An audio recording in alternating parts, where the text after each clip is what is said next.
criminality and discriminates against members of the lesbian, gay, bisexual, and transgender community.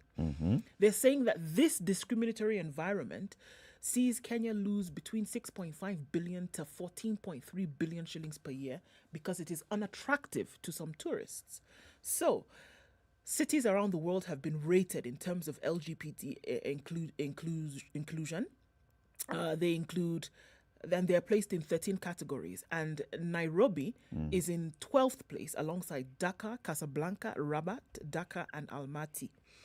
There are top 10 tier cities in the report, and they include Amsterdam, Berlin, Chicago, London, New York, Stockholm, and Washington. And at the very bottom, 12 cities that include Dar es Salaam, Addis Ababa, Cairo, Riyadh, and Tehran. There's been increased focus on the LGBT plus the inclusion, and it can so this is critical here, right? It can create the environment necessary to drive greater levels of economic competitiveness.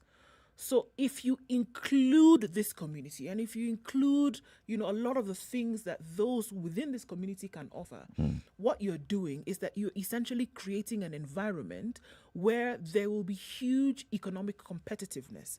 That you're seeing that a lot of these countries that are on the lower rating when it comes to this report are also suffering from a lot of economic depression. Yeah. And they're saying that here is an option. Here is an option that could essentially lift you out of this thing. So essentially what they're saying, remove the criminality, reduce the discrimination that you are seeing against this community. And what you could essentially do is that you could unlock billions that are stranger to these economies at this moment. So it's not saying that we won't give you. What they're saying is that we will do more business in your countries because the environment is more amiable to this community. It'll show that you are ready for business. Yes. Okay. These companies again, it's called the Coalition for Business. Yes, it is called the Coalition Open for Business. Open for Business. Yes. It comprises which big companies? It comprises quite a number. Microsoft, Google, Barclays, Standard Chartered, Diageo, IBM, PwC, American Express, Burberry, among others. But those are the ones that you would realize and recognize off the top of your head, right? Yes, there are more. But, okay? Okay. So, your thoughts? Look, I don't know that, unless I don't know that it would make sense at this point to say, look, if you do one, you will get the other. That you're looking at a place where because of the lack of economic activity, you have a lot of problems. We're looking at 18.5 to 130 billion shillings every year as the numbers that they've been quoted. I do not know the research upon which this was placed to say that if you were a more open society, if you were more open and went a little bit, right, that you would then be able to bring in more business. Tourists don't feel as if they can come here because there's a lot of discrimination against the LGBT community. These businesses who have an open policy when it comes to who you can love and who you can relate with and all of this, that they're able to do business better. They've been able to prove cases within their companies and their organizations that if you're accepting of everybody and you have a more open business approach, that you actually do better, according to them. Okay. Now, to bring this into a country and say, you know what, we're likely to do more business with you if you also are more open. You shut things down, we also probably are not going to come here. Now, unfortunately, it's not just a slapstick recipe that you can say, you know what, open up, accept this thing, decriminalize it, don't tell us about people being discriminated against and it being an offense in the country. Just open it up. It is not that easy for nations or anybody who has placed a certain kind of moral label on certain things to say, well, you know what, the reason why you're not making money is because you've not opened up in terms of, homosexuality and other things. Open up and then we will be able to do a business better. I think it goes a lot further than that. There's tradition, there's religion, there's practice, there is so much more. There's acceptance in terms of society. And I don't think that it should be a peg to say, well, if you can't be more open, we won't come in and do business with you. Okay. So if we're to look at this thing objectively, this report by the Coalition Open for Business is basically just looking at the studies. So what is the impact of having these policies and, this attitude towards this group of people, and what impact is it having on business? Now, how they are able to translate that would be interesting to know, because when they say that you're losing 18.5, basically you could be making at least even 130 billion shillings more every year if you had more open attitudes, if you were more inclusive, which basically translates to you'd be allowing foreign direct investment from organizations that would be looking and saying, okay, we can send all our staff there because our staff, we know that we have staff who are LGBT plus, that we can even send them to your country to come and work. But now, because of that, because we are holding back on a lot of things because of this kind of policies that you have, you're losing a lot of money. Open up and, you could suffer, benefits a bit more. If you just look at it plainly, you can say the businesses are just looking at how do we improve our business? How do we expand to these countries? How do we perform better? What is hindering our expansion and our strategies in these countries? One of them is such policies. Others would be maybe labor issues and all. But one of them is this particular one, inclusion. That's what I'm saying. Objectively, they're within their rights to come up with a report, to look at what is it that we need to do to get more business, to invest more, to have greater presence in these countries, to have more relations in these countries. How much are we actually holding back in terms of investment in these countries? How much business are we not taking to these countries? Objectively, yeah. Yes. However, this is not a standalone issue. This is an issue that comes in with such organizations, other campaigners in these countries, the governments in these countries, and the way they are advancing and advocating the agenda of LGBT plus. And for the Martians who are joining us, LGBT is lesbians, gay, bisexual, transgender, intersex, and the plus is because you don't stop there, right? So this is a conversation that has been happening pretty fast from the West, within their own country, and going into other parts of the world. If you remember when Barack Obama came to visit Kenya, he had a press conference alongside President Uhuru Kenyatta on the steps of State House. And questions were asked of Barack Obama, what do you think about Africa, blah, blah, blah, blah. Then questions were asked of President Uhuru Kenyatta. And one of the questions, no, not one, but more than one question was being asked by the foreign press who had accompanied Obama, was on the issue of homosexuality and gay rights in the country. Is Kenya willing now to open up more for, this? And I liked how President Uhuru responded. He said, well, for us as a country, that's a non-issue at present. It's not an issue. I'm not saying we cannot discuss it. I'm just saying at present, it is not an issue. It is not an issue in our community that now requires the kind of conversation you want us to have.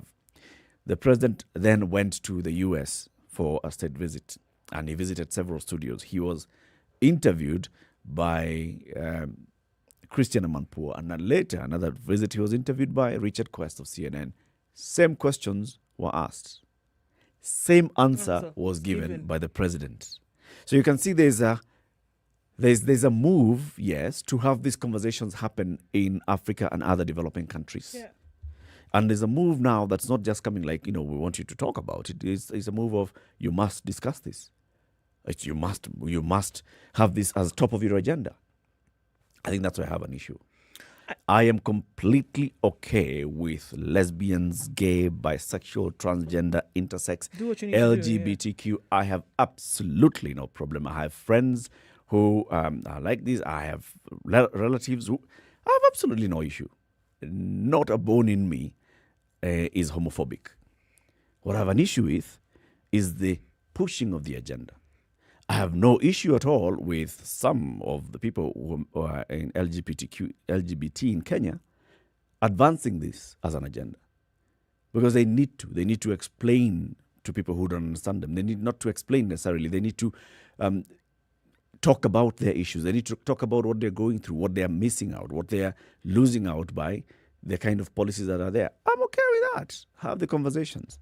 But when it comes to being imposed, I think that's where I have an issue. Yeah, I think the imposition is, for me, because it just seems to me that it's the repetitive nature of some of these carrots that are being dangled, especially towards developing countries. Yet again, is that it's just being shown as all right, if you do this, then we will be able to do the other. And I think a lot of times you will see it as just the Open for Business coalition. You'll see it as just that.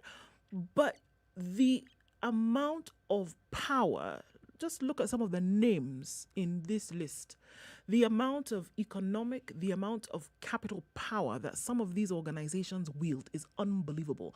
There are some companies in this list whose profits are comparable to the GDPs of some African countries. One company.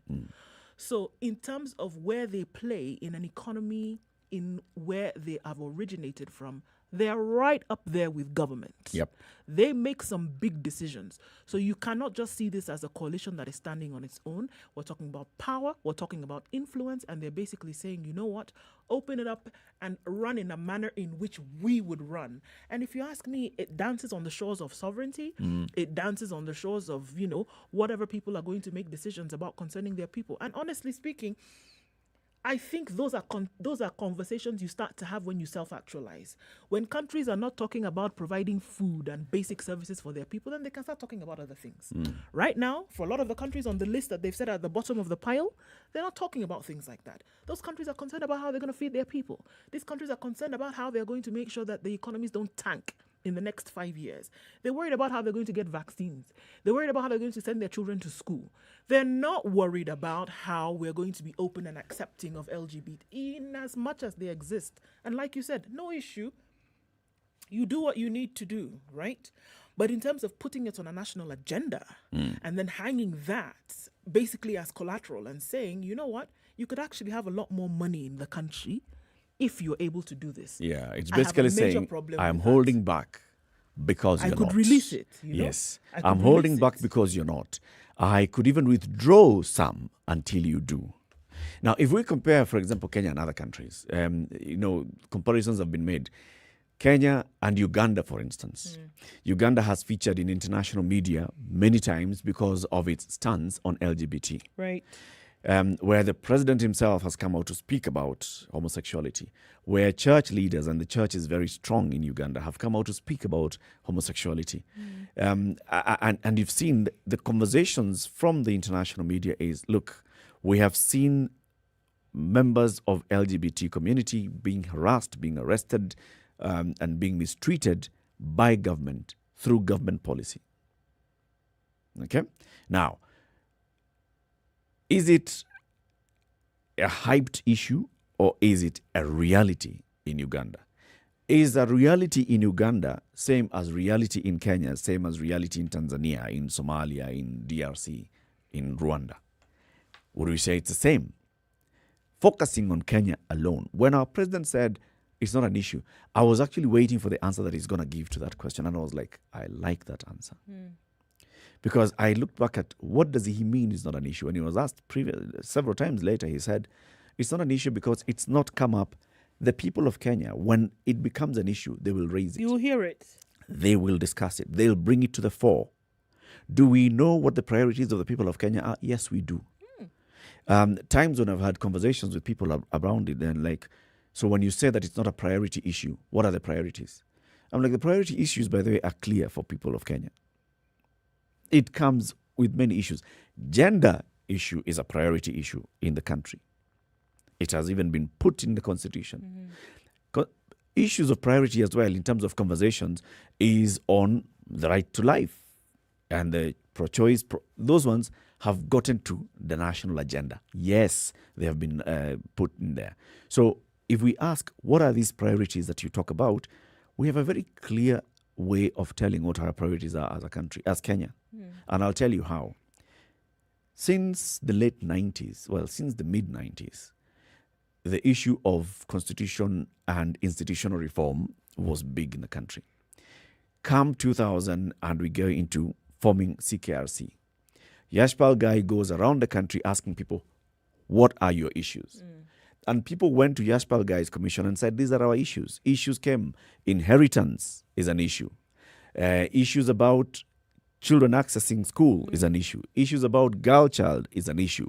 Issues about minority communities and tribes and those that feel that, they have been marginalized. Those are issues.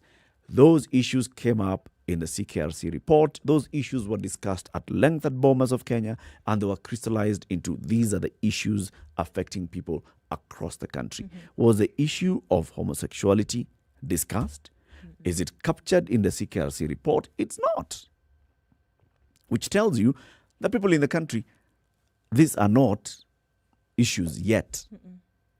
During that whole time of the Constitution, getting into the Constitution 2010, implementing the Constitution for 10 years, issues of homosexuality in Kenya have not risen up the ladder of priority issues.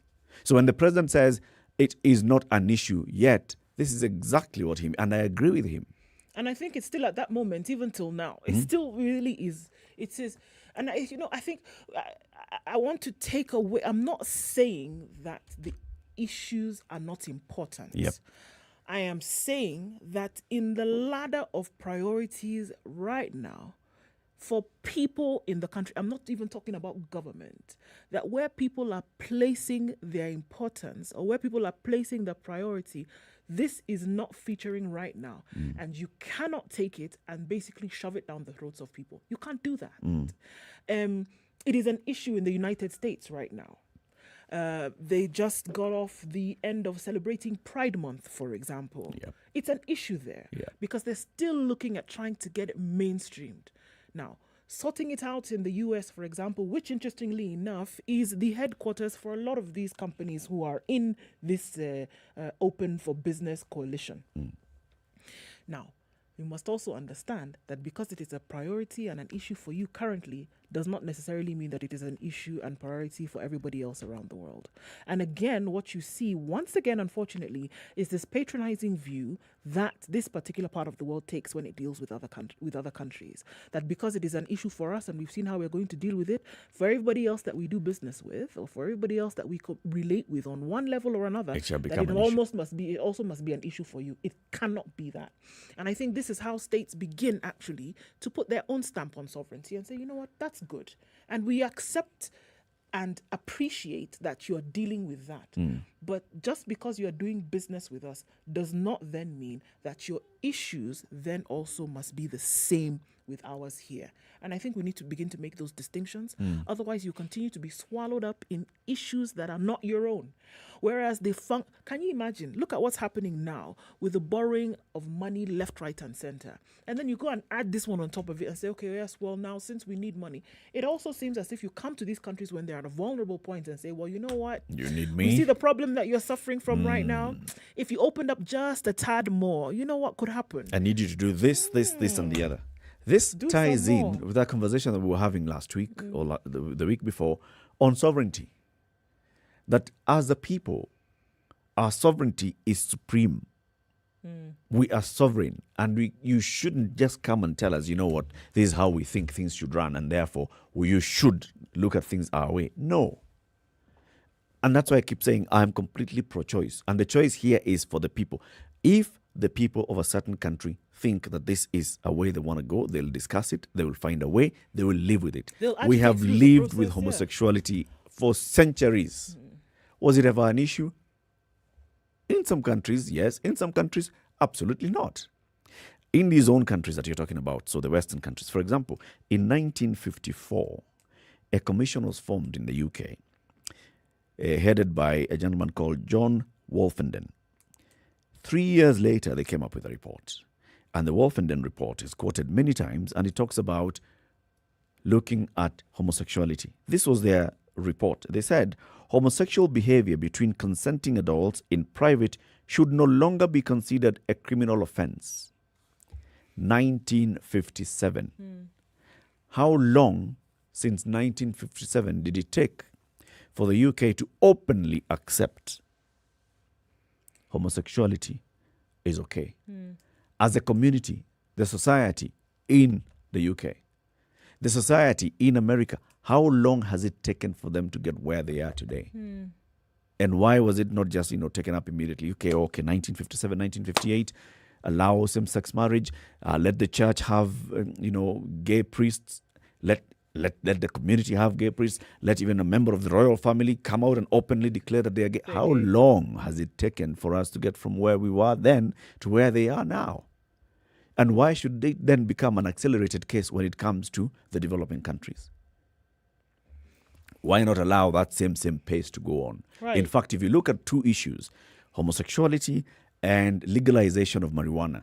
Marijuana is being accepted and being legalized at a faster rate across the globe than the issue of same-sex marriage.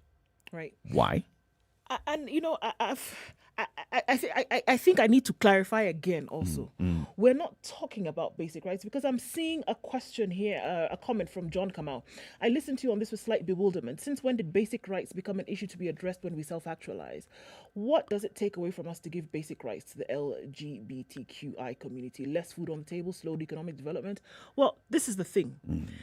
I believe that those issues are important. I believe that they should be discussed. What I have an issue with is the insistence on saying that there could actually be increased economic activity in a country if you opened up. Whereas the country at that point is not ready to even start talking about these things. And I think, just like you said, 1954 until today, when the conversation is still raw in certain parts in the United Kingdom, how long has it taken them to look at this and talk about it? What have they been doing in the process? In the meantime, they've been making sure that their country is solid when it comes to economic growth. They've been trying to make sure that their people have all the rights that they do need when it comes to food, shelter, clothing. Right to education for their children, making sure that that has been sorted out while this conversation is being had on the periphery. I don't think Uhuru Kenyatta was wrong when he said, look, this is not our priority right now. It's not an issue for us right now.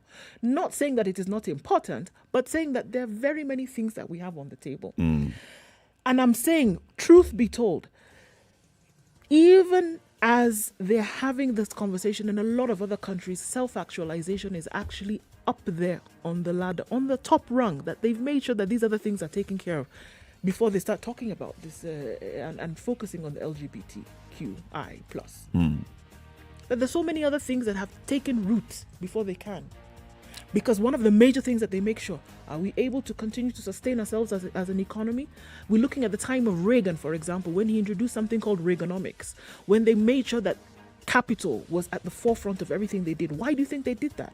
Because they wanted to have a bedrock to make sure that regardless of what we discuss tomorrow, that our economy is not affected and everybody who needs to have a hot meal in their belly and a warm place to sleep at night, that is taken care of as a priority. They did it. By the time they're coming to talk to you about other things, that has been done and dusted. Trust me, it has been taken care of.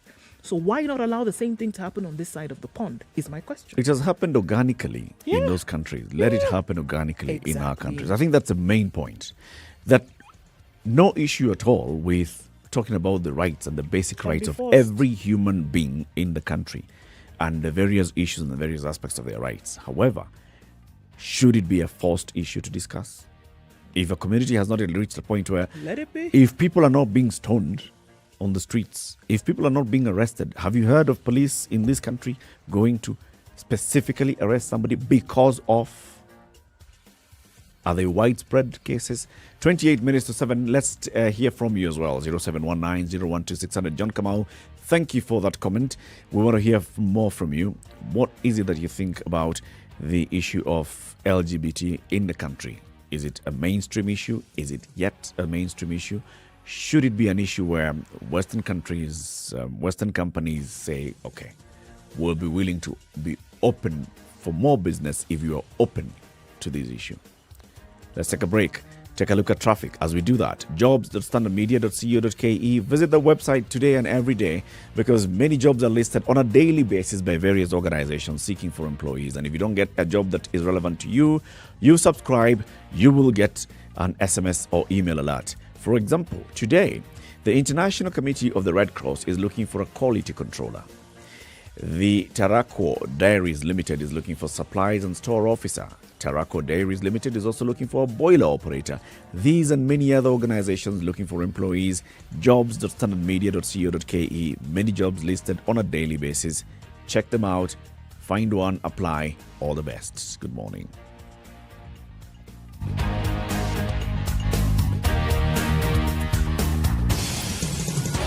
24/7 around the world, non-stop. This is Spice FM.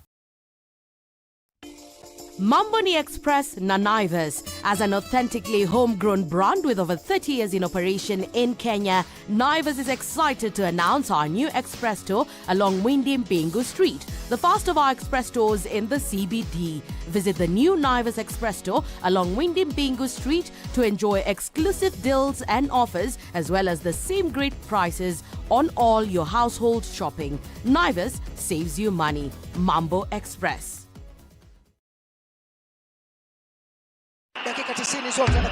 This week, Tusker or KCB could be confirmed as Kenya's CAF Champions League representative next season. On Wednesday, Ulinzi versus Tusker in Nakuru and KCB versus Nzoia Sugar in Nairobi. On Sunday, 4th July, Kakamega Homeboys versus Ulinzi Stars. And on Monday, 5th July, Bandari versus Nairobi City Stars. Renew your subscription today and catch the exciting action exclusively on BTV, Channel 172 on decoder and 463 on satellite, or get connected to Star Times for only 999 shillings on aerial decoder or 2,699 shillings on satellite. Star Times, the home of the Bet King Premier League. Classic soul, R&B, smooth jazz, neo soul, and nostalgic ballads. Make some noise. Yeah. You're listening to Spice FM. 24/7 around the world, non-stop. This is Spice FM.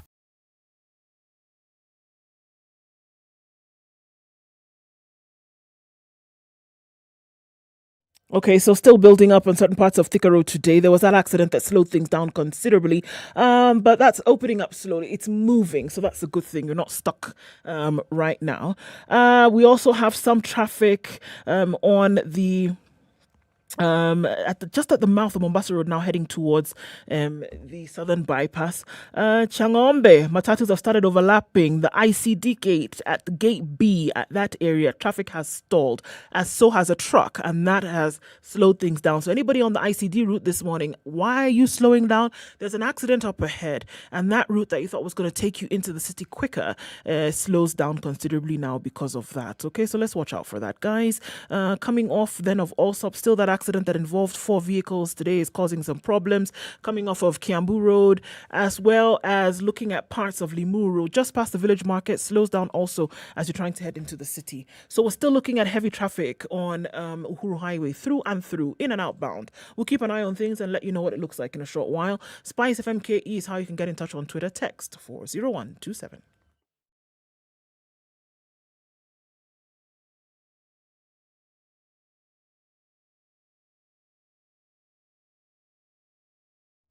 It's mostly cloudy in Nairobi at 13, highs of 22. We'll see highs of 21 in Nyeri. It's cloudy at 13 and partly sunny at 15 in Nakuru. Highs of 26 and lows of 14. 23 will be the high and lows of 13 and a sunny in Eldoret this morning. Mostly cloudy conditions at 21 in Kisumu, going to highs of 28. 26 will be the high in Kakamega. It's raining at 20. Light rain also in Mombasa at 23 with highs of 28 today. 28 will be the high in Malindi. It's raining at 26. Mostly sunny conditions at 20 in Kampala. Highs of 26 and lows of 18. It's sunny at 21 in Dar es Salaam. Highs of 30 and lows of 21. Joburg is clear at 7. It go to highs of 20. And mostly clear conditions now in Lagos at 25 with highs of 29. 29 will be the high in a mostly cloudy Kinshasa at 22.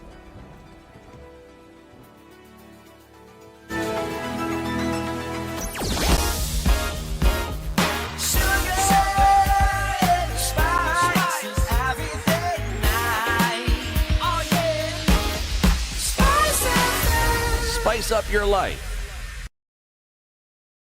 Mature, intelligent talk every morning. Spice up yourself.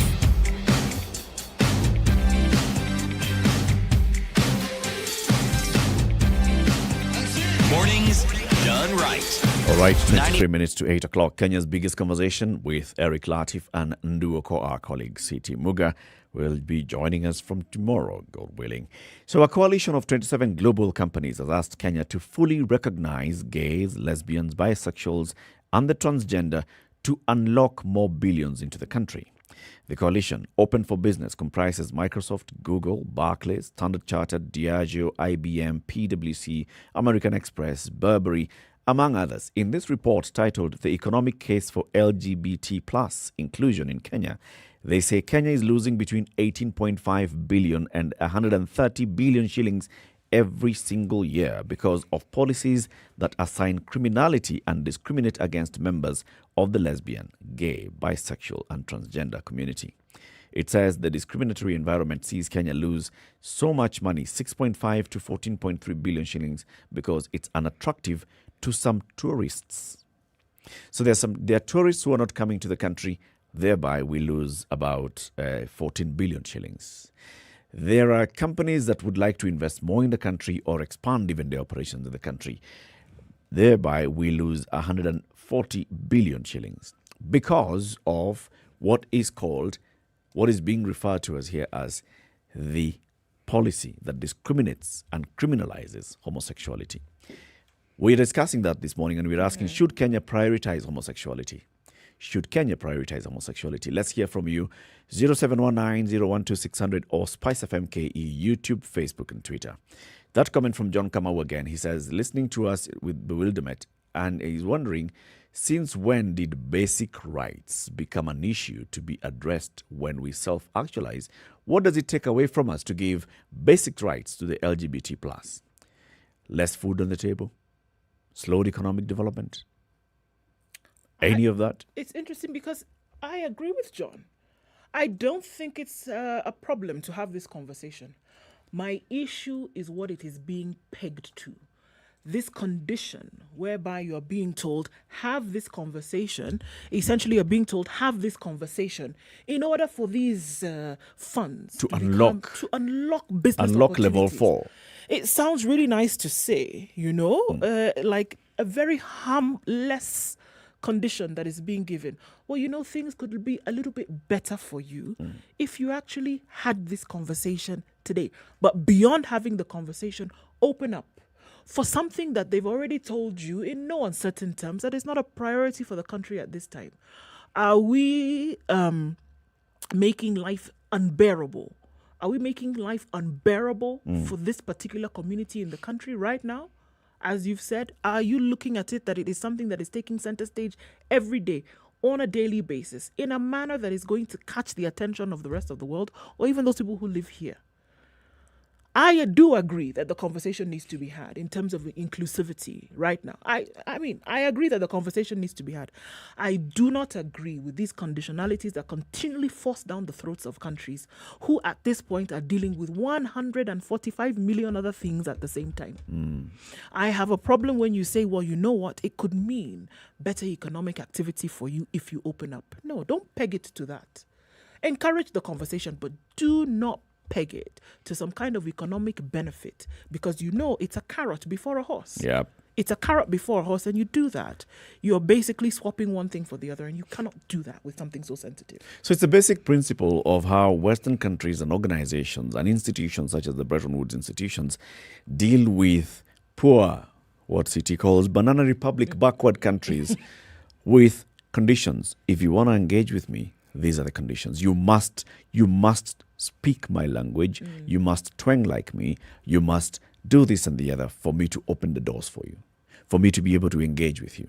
So therefore, he's just saying that you have to qualify. You have to be like me in order for me to help you. You have to please me. Yes, and you must be like me, essentially. Yeah. The things that I believe in, you must also believe in. The way and manner in which I practice, you must also practice in that way and manner, so that we can do. There's a certain kind of elevated camaraderie now between us, that if you behave in a certain manner, then I know that then we're in the same line. Then I don't have a problem giving you my money or sending my emissaries and envoys to you to do business in your country.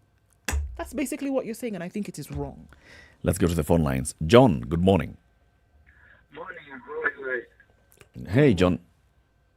Okay, on the answer, let me say I'm not John Kamau. You are not the John He's another Kamau. John. All right. I'm not the John Kamau. Uh-huh. But, poverty is a very bad thing. And the bottom line of this is just poverty. The old saying that whoever pays the piper calls the tune. Yeah. Exactly. This is where we are. And the double standard in that thing is what is very annoying. Because, there are countries in this world we cannot even be having this discussion on national radio. And yet, those countries, those said companies are still doing very big businesses with them. I can give you an example. Like Saudi Arabia. Like most countries in the Middle East. Like China. But they can't talk about these things when they are talking with those countries. Yep. Because the bottom line is just they know they cannot control those countries, and it's because of the poverty I was talking about. They can't go and present conditionalities to them and say there's certain things you ought to do. You must allow up. your women to drive before we buy No, your they oil. can't. Buy your oil. No, they cannot. They cannot. So the double standard is what is annoying, And the bottom line, as I said, is just poverty. When you are poor, somebody will step on you, they'll do whatever they want, and they'll get away with it. If we had oil in this country enough for those countries that they need, they will not be talking to us like this.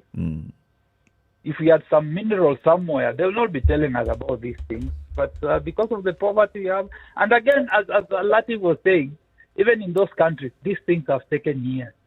In US, this is the first time, what do they call them? Not ministers, but I'm forgetting. Secretary. He's coming, the Secretary of State. This is the first time they are coming, or the first time one is coming to say that he's openly homosexual. Yep. They have never done it for many years, and America, they're saying they're the champions of this. Yep. So these are things that go with time. You cannot force on people. As the president said, and I agree with him, that it is not an issue now.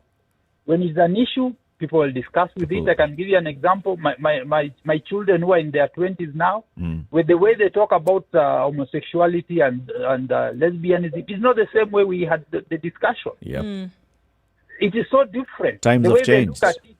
Times have changed. And maybe at their time, when maybe they'll be doing their BBI, maybe 20 years or so from now, this will be an issue that will be discussed. Yeah. But for now, even as I spoke of BBI, even the BBI now, as people are saying, it was not even an issue. It has not. Yeah, it has not risen as an issue in any of our recent conversations as a national issue. Yes, as a national conversation. Question though, John, should it? Yes. No, it should not. Why? It should not. Why? The same reason we are saying that it has not risen as an issue. Remember, I told you the other time we were talking about a constitutional moment, and I told you when a constitutional moment is like a woman who is pregnant, you'll not have to tell her. It is the same thing here. When this thing comes, you will not even have to be told. Nobody will tell you that this is it will just be. It's just a society at that particular time. People will start having that discussion. That's true. But for now, most of the people, and even if you did a referendum today on this issue, I'm sure it will be maybe 99% to 1. Yes, 99% of Kenyans, I'm sure, will say no. And some of these countries had to go through a referendum even to accept such thing. Yes. Yes, indeed. So it is unfortunate that they are forcing on us, but again, it's unfortunate because we are poor. Thank you, John. Have a lovely day. Have a good day. Right. Asante sana. How does the government deal with the issue of homosexuality at present? I think if we looked at how the government is dealing with homosexuality when it comes to the fight against HIV/AIDS, for the response in HIV/AIDS, the government has recognized homosexuality. The National AIDS Control Council and the National AIDS and STI Control Program, NASCOP, they have programs that are specific to homosexuality. Realizing that it is practice. Acknowledging fully that it's here, here within our community. So there are programs on how you can reach out to them. There's programs on how you can give them access to to prevention measures, Protect that's condoms yourself, and all. essentially, yes. There's programs on how you can give them access to testing, programs on how you can give them access to antiretroviral treatment, programs on how you can give them access to counseling. And this is there. It's official. And they fight against HIV. So there's no really an issue where we can say that the government is cracking down on and it's killing, and therefore we must force this issue as a national conversation now. Let it happen organically. I do. Okay. When like John is saying, when this issue becomes a national conversation, it will be handled as a national conversation. In the meantime, the penal code still exists when you're looking at the fact that same-sex activity is criminalized under the penal code, right? And it remains intact. I remember last year there was the High Court ruling basically that put aside the LGBTQ petition, which was basically asking that homosexuality be decriminalized in the country. That was not granted. So we know that this ruling had been long anticipated, and that hundreds of people were hoping that it would have been done. But the penal code remains in place. But you're saying in terms of the practice, where we see that certain things continue, it doesn't appear that there is look, and I think in everything there's an opportunity to be proven wrong. But if we're looking at how things have been happening in social circles, like you're saying, Eric, is there a crackdown where we're seeing people being paraded in the streets and being, or that it is front and center every day that needs to be handled in a different manner? To the point whereby we are saying that things are not happening in a manner in which they ought to be, because Kenya remains a closed society when it comes to things like homosexuality. That things are not able to move how they could move because Kenya has not embraced this with open arms. We heard the petition was that there were 2 petitions filed by 2 bodies asking the court to declare sections of the penal code unconstitutional. So this penal code dates back to the colonial period, but the ruling on the petitions was supposed to be issued, was postponed later on, and after that, there was a strong campaign using the hashtag #repeal62 to mobilize support. But this was then untouched by the 3-judge bench and said, this remains in place. But we still see different pockets of community support. The conversation is being had. I don't think it should be thrown to the rubbish bin. I don't think that it should stop being talked about. I do not, without any kind of trepidation, I do not think that something so serious and so sensitive should be swapped for funds, should be swapped for money, should be swapped for any kind of economic activity. I don't think that we want to belittle it so much by saying, well, you know what, open up just like that to allow for greater economic activity. I don't think so. I think what needs to happen, and it happens in various degrees, is more awareness creation. More open awareness creation, understanding where the society is coming from, all society from everywhere in the world, where it's coming from when it comes to same-sex marriage, same-sex relations and such. Where do people come from? And because religion is so entrenched in our society, we look at it now from that point. Very many people, if you went and asked them today, what do you think about homosexuality? Those that oppose it will quote religion at some point. Yes. Those that are for it will be very progressive and say, well, I don't really care. I mean, I don't, somebody's... I don't believe in God. Yeah, somebody's internal decision in their own bedroom, that doesn't affect me at all. But listen to those that are saying religion and all, those who are opposed to it, what exactly are they saying? And the campaign should be focused on getting such people to understand. If you're saying, let's understand that this person was born this way, if you're saying, let's understand that this person cannot really change, this is who they are, and we need to accept them for who they are, that's a conversation that can happen. We have had conversations about, for example, the Audrey who went to court saying, I need to be recognized not as a man but as a woman. Or was it the other way around? Yeah. Those conversations need to happen in terms of making people understand if somebody is feeling that they want to identify in this other gender, it's okay. If somebody feels that they feel that their sexuality is actually this way, it's okay, and this is what it means, and this is how. If you don't do that, and you come and try and push it through and tell the people, you know what, you must acknowledge shut people. it down. This is their right. This is all. You're gonna have issues. We're going to shut it down. Felix in Mombasa is on the line. Good morning, Felix. Good morning. How are you? Morning. I'm fine. This is Felix. Yes. This research, I would ask, what are we gaining? You know, because we've been told what we are losing out on. But you know, for those who do not support that, has there been a research to see how much we are gaining? And another question that I would ask probably is it that we are losing, or we are missing out? Missing out. Give a Lost opportunity. Lost opportunities. Lost opportunity. Let me look at it from probably. Let me take beer. They do promotions and they say win Mamili, win this. But you see, if you don't drink, you don't participate in that competition. Are you missing out, or are you losing? You're missing out simply because you don't partake. Yeah. Right. And so whether they're going to give 1 billion or they're going to give 100 shillings, it is neither here nor there for you. My thinking is that where we are currently, we probably are gaining more than losing out on what we are being told we are losing out just because of our situation. What do you think we're gaining? If we do research and see what other organizations that probably pump in money for those who are not in support of the others, we would probably realize that we're not losing out on the 130 billion, but we are gaining more than the 30 billion that we're being told that we're losing out. Okay. Because my thinking is, it is a carrot that is being thrown at us. But really, what are we missing out on? For example, the tourists who are on that inclination not coming. Are we ready? Are we ready to have those people to come to our country and be able to rub their culture and their beliefs on us? I think that's the heart of the matter. Yes. It's at the heart of the matter. Thank you very much, Felix. You're welcome. Good day.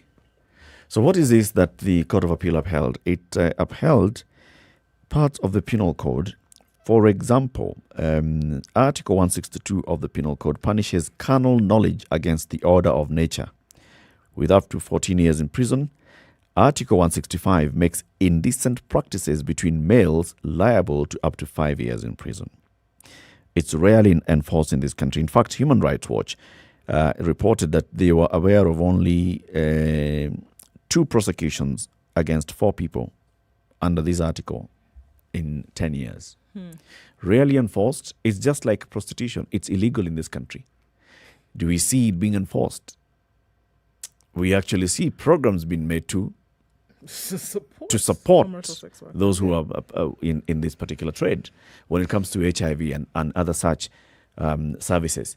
We see that. Now, is it a conversation that should happen in the country? I think it should, but I think it should happen in its own time. Let it happen in its own time. Those who are currently, aligned to LGBT plus, let them have the conversations. Let them create more awareness. Let them, go ahead and make people know the existence of this. And then it shall rise to become a conversation. But somebody else coming to say, you know what, for us to deal with you, we need to see the progress that you've made in decriminalizing homosexuality. We need to see the progress that you've made in doing this and the other. That is absolutely unacceptable in my books. Tony says, technically, it should be an issue because matters concerning our economy should be brought out to the public for the citizens, and even a bill created in Parliament in terms of LGBT plus policies and how we can lift more so most of citizens are coming out to be lesbians. So it needs a fix. Okay. Most. Okay. Daniel says, this conditionality has started rearing its ugly head the moment our government started roaming states of the Western world with a begging bowl. Therefore, we should begin looking for ways of punishing the corrupt whose sins have reduced us to beggars. Interesting outlook. Interesting outlook. We are where we are because we have been unable to take care of ourselves. So we should be looking at, so how did we get to this point where we really don't have much of a bargaining chip? And we should be pushing for that. Let's hear more of what you think on our social media. This conversation continues. SpiceFM KE on YouTube, on Facebook and Twitter. The issue of, all right, should this issue of homosexuality be prioritized? Should it be made top on the priority list of Kenya right now? The president says it's not yet an issue. So really, even when you ask me those questions, are you going to legalize homosexuality? I'm like, I, as the president, follow what the people want. If people want to have this conversation, they'll have the conversation in their own time. If they don't feel like it's a matter that needs to be discussed right now, it's not happening. It's not happening. Let them be. Let them be. So it's all up there in the air.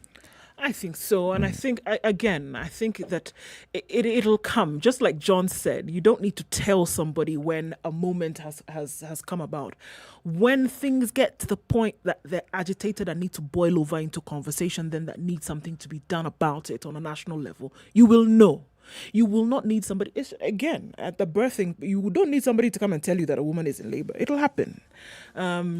You will feel agitations. You will feel milestones having been crossed. Because at 3 months is not what happens at 6 months. It's not what happens at 8 months. You will see certain things happening at different times until it gets to the point where you realize, all right, something needs to be done about this thing. Or we say that if we're in trouble, do we need to offer some kind of help to allow this thing to be birthed? But to do it prematurely at a time when a country may not be ready, you will have more problems than you would ever be able to handle. Indeed. Keep it right here. The conversations continue to the next hour. We're live on SpiceFM, Nairobi, Mombasa, Kisumu, Nakuru, Eldoret, Nyeri and Malindi. And we're also live streaming the show SpiceFM KE on YouTube, on Facebook and Twitter, as well as our website www.spicefm.co.ke. Good morning. It's now 8 a.m.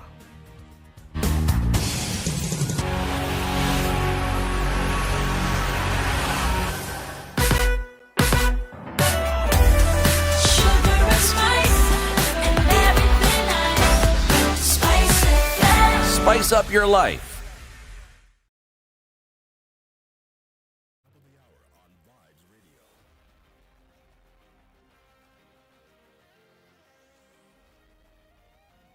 This is Newswire. I'm Dennis Aseto. Nairobi continues to record high COVID-19 numbers with the latest recording of 64, followed by Mombasa 31, Nandi 27, Siaya 22, Nakuru 21, Busia 17 and Uasin Gishu 16. According to the Ministry of Health, 669 patients have recovered from the disease, 588 from the home-based and isolation care, while 81 from the various health facilities countrywide. On a sad note, 4 patients succumbed to the disease, bringing our cumulative number of fatalities to 3,675. The high cost of treatment for kidney patients continues to be a challenge in the country, with some in Trans Nzoia County being forced to go to health facilities twice instead of thrice a week. Nafula Nyongesa, one of the patients, says the effects of COVID-19 worsen the situation as their small businesses have collapsed. Huwa naenda mara mbili kwa wiki. Siku moja naenda 9,500 na kwa hizo siku mbili nikienda kwa wiki karibu 20,020. Na hizo 20,020 kupatikana sometimes inaweza kuwa ngumu, ama hata transport ikuwe ngumu, hauna pesa. Hasa wangesema kwa siku tuko watu 10, mashini ikuwe 10, tukue tu wote tunafanywa asubuhi. By saa 10 ama saa 6 hiyo tukue tunaenda wote nyumbani, kwa sababu kuna wenye tunafanywa jioni, tunaenda mbali.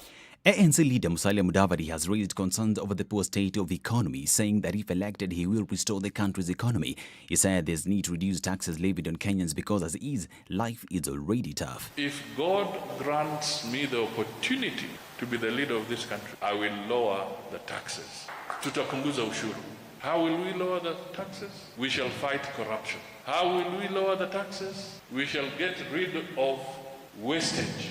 Sasa mama anatoroka saloon kwa sababu mambo ni magumu, lakini KRA imemfuata paka kwa jikoni kuongeza bei ya gas.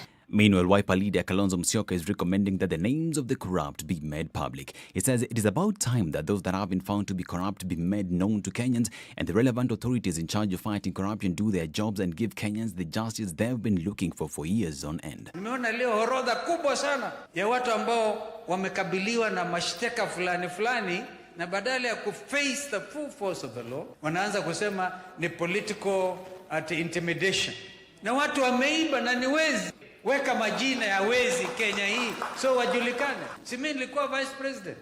Now, William Ruto, Raila Odinga, Musalia Mudavadi and Kalonzo Musyoka have all been in government. Ruto is the current deputy president serving his second term. Kalonzo and Mudavadi have also been deputy president. Raila has been a prime minister. Have they managed to fight corruption? Also, what is stopping the current government from fighting corruption? And finally, why must the fight against corruption be postponed until after the 2022 general elections? What will change then that cannot be applied now? This is Newswire. I'm Dennis Aseto.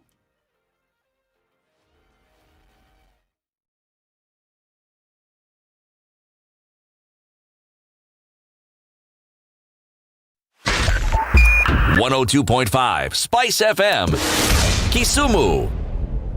Okay, guys, those of you who are using the ICD route this morning, Gate B, Changombe, there is a truck that has stalled. And no, it has not been removed just yet. And so there was a lot of overlapping happening. It's not moving smoothly at all. You need to watch out for this one.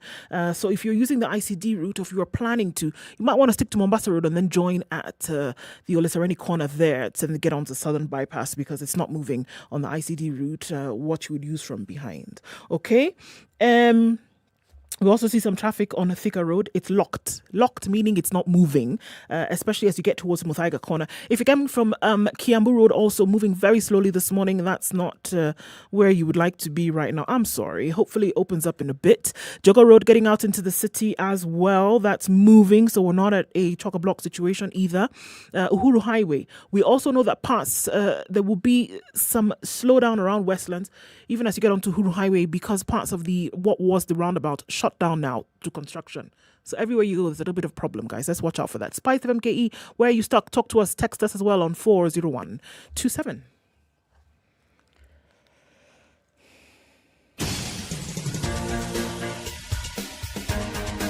This is The Situation Room, the home of hard-hitting political commentary and penetrating insights about the state of the nation. This is a talk radio experience like no other. The Situation Room, a place for hard truths, debates, and elevated conversations. The Situation Room, witty, political, engaging, deep, controversial. In the room, we have C.T. Muga, researcher, academic, seasoned political observer, a fountain of wisdom in these politically uncertain times. Ndu Oko, Nigerian by birth, Kenyan by choice, communications expert, Pan-Africanist, a truth seeker and believer in people power, and Eric Latin, agent provocateur, the man in the chair, seasoned journalist, news hound, a man who believes in punching up, not down.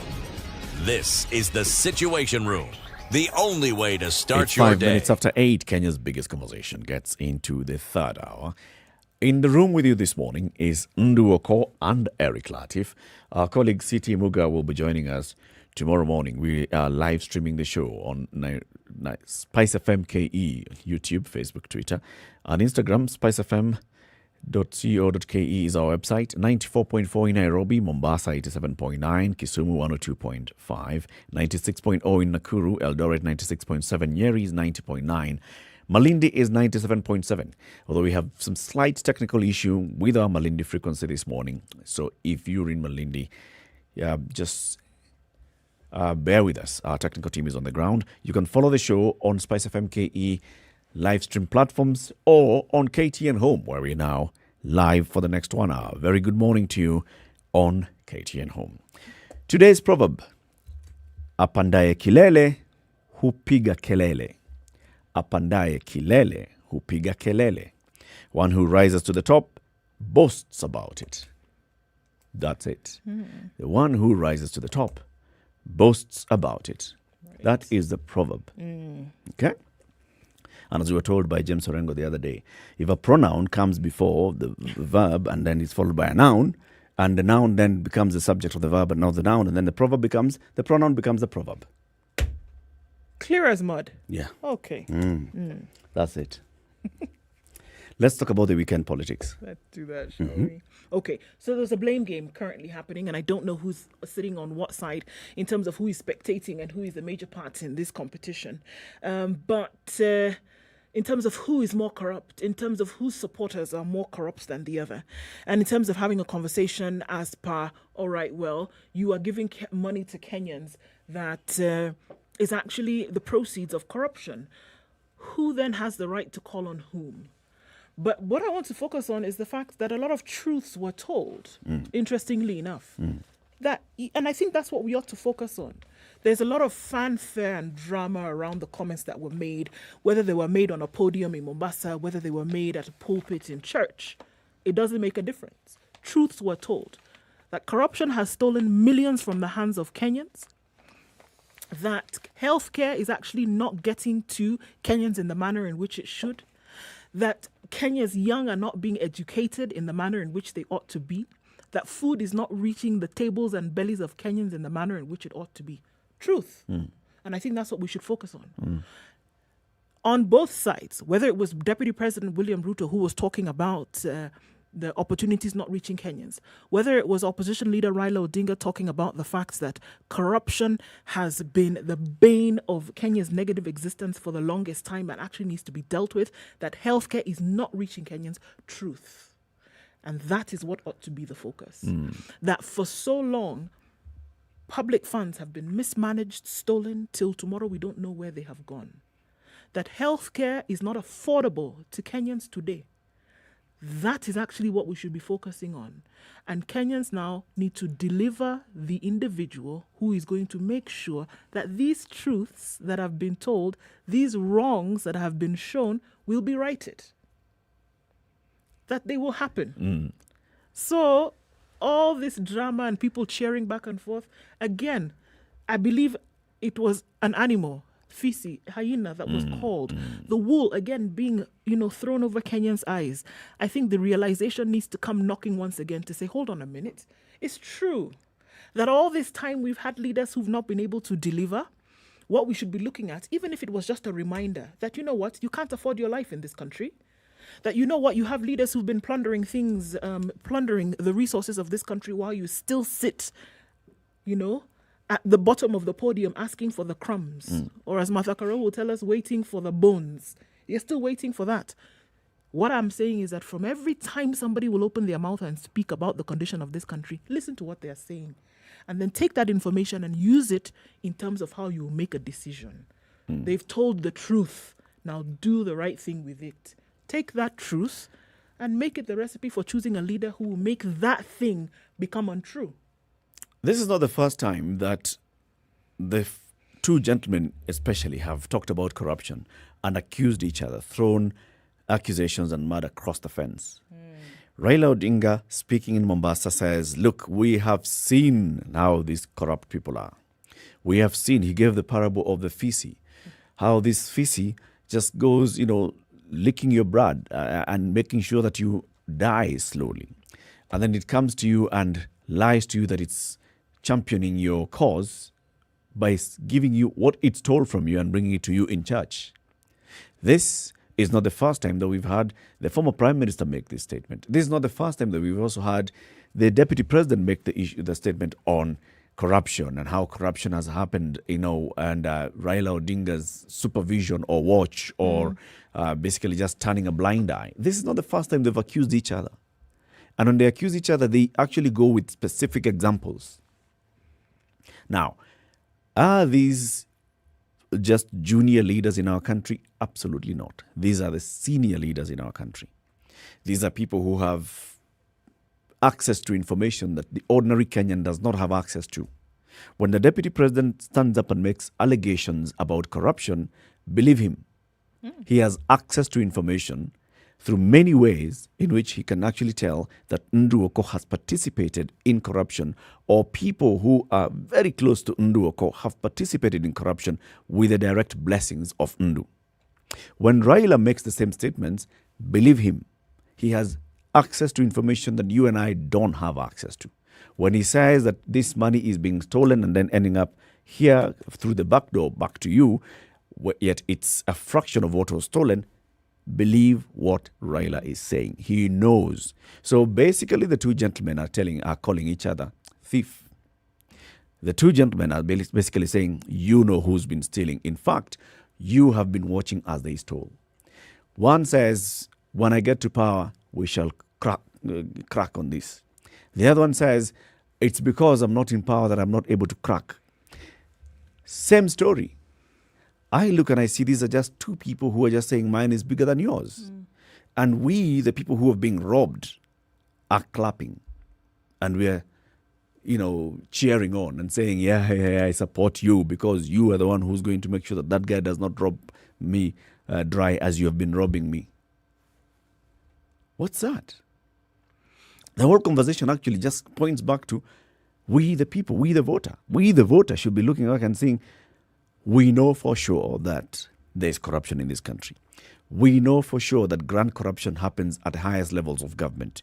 We know for sure who has been at the highest levels of government in this country. We know for sure that we haven't seen much movement of the needle in the fight against corruption. Therefore, the people who are fighting and insulting each other on corruption are basically people who are saying, "But I didn't steal. I didn't steal his vest. You're the one who stole the vest. Me, I only took the shirt. When I took the shirt, I left the person in the vest. Why didn't you steal the vest? You're a worse thief than I am." Absolutely not. All of them are thieves. Mwizi ni mwizi. And we as citizens need to step back and ask ourselves, so how do we deal with all this wheezy that's taking place? Is the wool really pulled over the eyes of Kenyans? I'm sitting here and I'm asking myself that every day, as you read these, and not just even in Kenya, in other countries where these things take place, as you read these things on a daily basis, as you watch it, on your TV or hear it, is the wool really pulled over Kenyans' eyes? And we heard this statement being used that, it's somebody comes and offers you something, and then you feel as if, okay, in that moment, this individual probably is not half bad, that everything is all right. And at that moment, to my needs. Right, the wool is pulled over your eyes at that moment. But is it an everlasting situation? At some point, don't you come to and realize, hold on, this is actually a vicious cycle that we are in. That somebody who may be, and it's not just these two individuals who are speaking about this, when anybody comes and speaks to you about a situation that you know that they were in a dodgy situation, but they're somehow able to come and say something to you that changes your mind in that period, what is it? Is the wool pulled over the eyes? Or have Kenyans not gotten to the point where they are tired enough about hearing these things that constantly happen to the point where they're willing to do something about it? And honestly, I don't think so. Because somebody can come to you today and tell you this story. The wool is pulled over your eyes today. Yeah. The wool is pulled over your eyes tomorrow. The wool is pulled over. Doesn't this wool finish? How it can only be so long, right? Don't you realize at some point, hold on, this person has told me the same thing over and over and over again, but I seem to be okay with it. They have a lot of sheep that A lot of sheep are being slaughtered. They're just being shared. Bring in new wool every day. The question is there real goodwill to end corruption in Kenya? No. Let's look at the current crop of top leaders, all right? So we've got the president, the deputy president, we've got the ODM leader, Raila Odinga, we've got ANC leader, Musalia Mudavadi, we've got Ford Kenya leader, Moses Wetangula, we've got Wiper leader, Kalonzo Musyoka. We've got all these leaders at national level, all right? Even now, as we're talking about 2022 and going towards 2022, these ones are the ones that have been presented there as the ones who are forming the coalitions or who will form the ticket that is likely to win. All of them, whenever they speak about corruption. Musalia was speaking some over the weekend, and the clip has been playing in the news, and he's talking about, look, you are being squeezed more and more by budgeting, by taxing gas and everything else. Yet all this money is going into corruption. We need to deal with corruption. He has said that. Wetangula has said the same. We need to deal with corruption. Kalonzo says the same. We need to deal with corruption. And in fact, you put me in that position, I will fight corruption. Raila says the same thing. We need to fight corruption. In fact, if I become president next year, Shimo Latewa will be full of these corrupt people. Ruto says we need to fight corruption. In fact, we need to make sure that we have a bottom-up approach where the citizen is the one that is at the center of decision-making. The citizen is the one at the center of the economic transformation of this country. It's all about you. We need to fight corruption to make sure that we get there. All of them, corruption has become just the one thing that they keep dangling. But each of them has unique opportunity to do something about corruption. It does not matter. You cannot tell me that because he's not in government, Musalia Mudavadi cannot influence anything about the fight against corruption today. You cannot tell me that because Raila is not the one who's holding the sword, he has no influence on the fight against corruption today. William Ruto, the one who is the deputy to the sword, cannot tell me that he has absolutely no opportunity and has had no opportunity to actually deal with corruption today. That's why I'm asking the question. Is there real goodwill to end corruption in Kenya from these political leaders? My gut feeling, absolutely not. Their fight and their squabbles and all is who gets to the center of the table. They all know they have access to it, but who gets more today? Who gets to have greater influence on how this is happening, is being perpetuated? I think it sounds nice to say. I think that especially when you're coming on the back end of promises that you would like to make to people in terms of what you're going to do, should you get into a position of leadership, it sounds like something nice to say, you know? It sounds motivational almost, that yes, we are going to work on hunger, we are going to work on education, we are going to work on healthcare, and we are going to make sure that we work on corruption. We are going to fight corruption. We're going to make sure that those who have been stealing from the country will pay for it. It sounds nice, doesn't it? If you were to walk away from a speech after having heard these things, you would feel inspired. And especially when somebody realizes the same thing and they will continue to use it in terms of their ammunition for inspiration later. They will use it often or more often than not. But then at some point, don't you realize that they're words? That is actually not happening. That somebody who was in a position to fight corruption has not. That somebody who was in a position to bring people to book, who had plundered, we're not talking about 2 shillings though. We're talking about quite a lot of money that could essentially do so many things in this country. The things that we're crying about today, just look at your paper, read it, just as a paper. Then go into the streets and speak to people about the things that they're suffering from. Proceeds from corruption can actually fight some of these things that we are dealing with. So is there goodwill? I really have to look for this goodwill, because as I am now, as I'm hearing all of these things, this fighting that we are pelting words back and forth about, ready to fight those who have stolen, those who have not, it's just words to me. Actually, forget about goodwill. Is there interest? Why would there be interest when your buddy who perhaps did something wrong and somebody who would be able to help you later on could be caught in the wrangles of said scandal case from one to the next? Would you have an interest? If your sole interest is to make sure that you remain within the center of power, if your sole interest is to make sure that you still have these goodies coming to you, and somebody who is in a position to help you may be caught in the tentacles of this corruption, will you have interest to fight it? All those people, the people who are very close to these senior leaders, they can't just go ahead and access the pot, the jar, without the direct blessing of the leader. That's how I see it. Pius is on the line from Mombasa. Good morning, Pius. Good morning. How are you today? Fine, how are you guys? Good morning. Very well, thanks. Is there interest and goodwill to end corruption in Kenya? No, there isn't. There isn't. And I'm thinking, why we have a very good, we have a beautiful constitution that has introduced evolution. When I remember when I was looking for a job after college, I had to go through a very rigorous interview process. It was actually 3 interviews that were in the span of 6 months. Uh-huh. So I'm thinking, if we, the hardworking Kenyans, we have to get a new president. When right now we're discussing this in light of the next president that's going to get us out, or try and get us in a path that will be leading us away from whatever we've almost gotten accustomed. Corruption. Why can't we have a proposal? Why can the Constitution help us in this? This way, we have 47 governors, and out of these 47 governors, why can't we have the Constitution to be in such a way that then the most we have a way to measure and gauge how these governors perform, and then we say let's have the next leader of any political party that wants to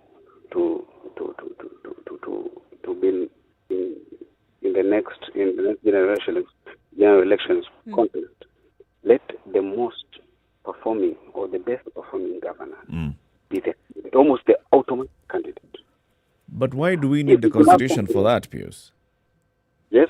Why do we need the Constitution for that? The Constitution already has put in place Chapter 6.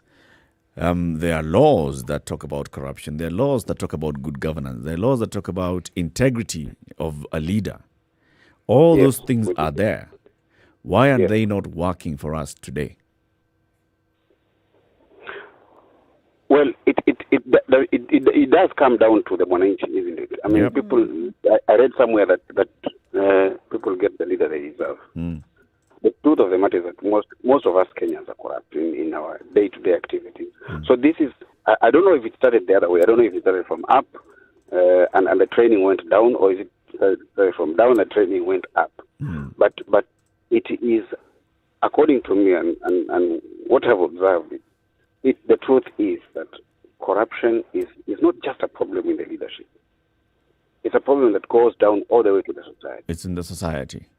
Yes, it is in the society. Yeah. So when we talk about Chapter 6 and why it's not working, you realize maybe the other question is that why is Kenya not allowing Chapter 6 not to work?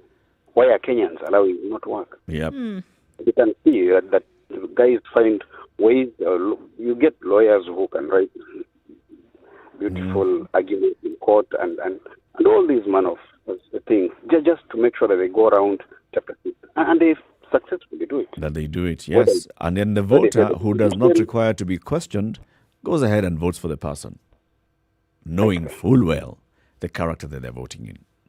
Yes. Thank you, Pius. Karibu. Asante sana. Let's hear from Ogoti in Nyamira. Ogoti, good morning. Morning to you. How are you today? Fine. Morning to you. Yes. I'm just but suggesting on corruption. Yes, go ahead. Those people who are responsible on making a constitution, they should include basically on corruption. Corruption should have rules. Corruption should have the penalties. Corruption should have. They should kill corruption in all ways because it's about rat. Yeah. Thank you, Ogoti. That is my contribution. Asante. 0719-012-600. Let's hear from you. Okay, so I just seeing a comment here, and I think it's very interesting because it is. Sometimes I think of the corruption in politics on a conceptual level and wonder if it was an alien import, just as the concept of democracy, what made our system of traditional leadership so bad? Or is it because they told us that it was bad? That the way in which we used to operate made sure that resources were spread across board and everybody who was supposed to benefit actually benefited. We did not hear stories in this manner. Or was it that people were separated from the centrality of power and the centrality of, equity, making sure that everybody had access, and then now putting the power in just the hands of a few who had no interest to make sure that it was spread across board? And that is what has now multiplied over time onto what we see today. And then even just going back to that, when we look at governance and such, we really are not involved in our own governance at all. And if you look at countries or if you look at nations where you have at least some kind of semblance of order when corruption is not an issue, people are involved in their governance. So you've abdicated our role and responsibility. I think so. In Even governance. in terms of just keeping people in check. It doesn't happen. Is there a real goodwill and interest to end corruption in Kenya? And this one now we're looking at from our political leaders and also from the citizens. Wholesale as a country. Do we actually have that interest and goodwill to deal with corruption, to end corruption in this country? That's what we are asking you this morning. SpiceFM KE, YouTube, Facebook, Twitter, or 0719-012-600. Let's take a break. We're live on KTN Home, on SpiceFM, and we are live streaming the show online. We'll be back shortly. 28 minutes after 8. Good morning.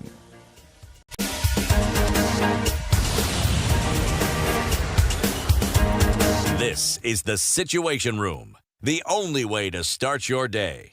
Spice up your life. Spice FM.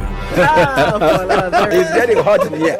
Oh, everybody steals. It's better a thief who brings something small back. And I say to myself, there's no better thief. A thief is a thief, period. All those bribes, how much they're getting per year, how much inconvenience they're causing, as much as you call it a small case, it's worth it to be convicted. The truth is, we are a tribal nation. Because if we were not tribal, and I want to go back to this, you cannot continue walking around with a mug which is clean outside and it's rotten inside. We have become a fuliza country. We have mortgaged our country because of debt. You've got one chef working and the assistant chef wakati anatakana koroge unga nini hayuko. This is the Situation Room, the only way to start your day. 24/7 around the world, non-stop. This is Spice FM. Hello. Halo, umesikia?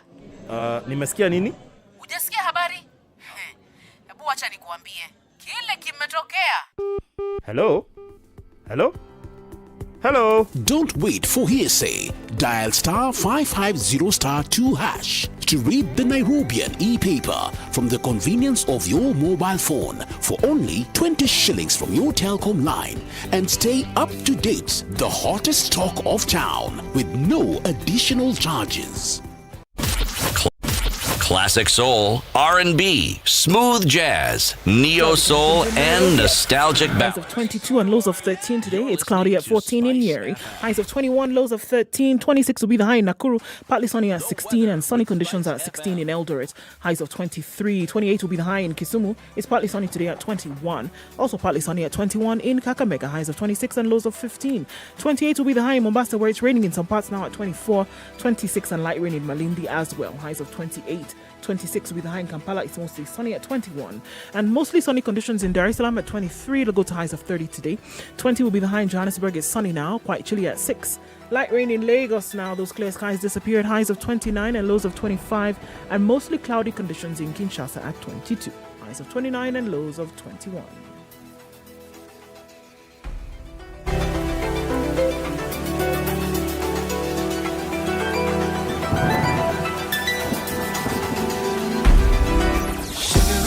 And everything nice, everything nice. Okay, so Uhuru Highway is gonna cause some problems. Already is for a lot of folks this morning.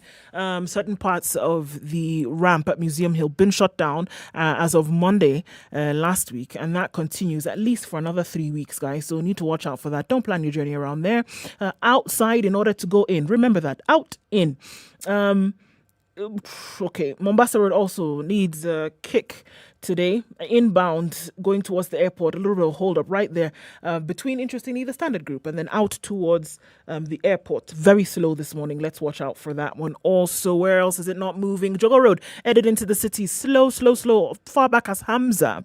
And then industrial area between Likoni and Lunga coming out to Mombasa Road. That's a mess, guys. Very slow this morning as well. Let's keep an eye on things, shall we? Talk to us. Are you stuck somewhere? Let's keep it moving, guys, as best we can. SpiceFM KE on Twitter.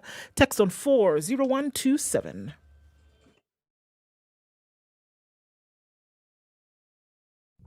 Tengesa kidole, tengesa kidole, agano kidole, agano kidole, agano. Thank you. The political class, the contestants, everybody is trying to outsteal the other. Remorse is not taught in any school.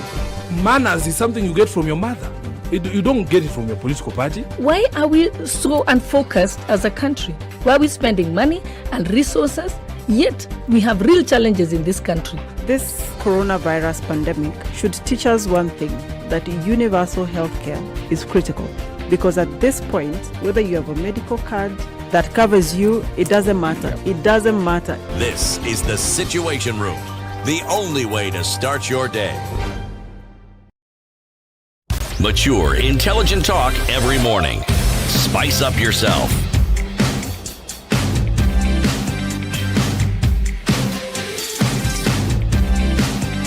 Mornings done right. 27 minutes 94.4 News, SpiceFM, KE, YouTube, Facebook, Twitter, SpiceFM, Nairobi, Mombasa, Kisumu, Nakuru, Eldoret, Nyeri, and KTN Home.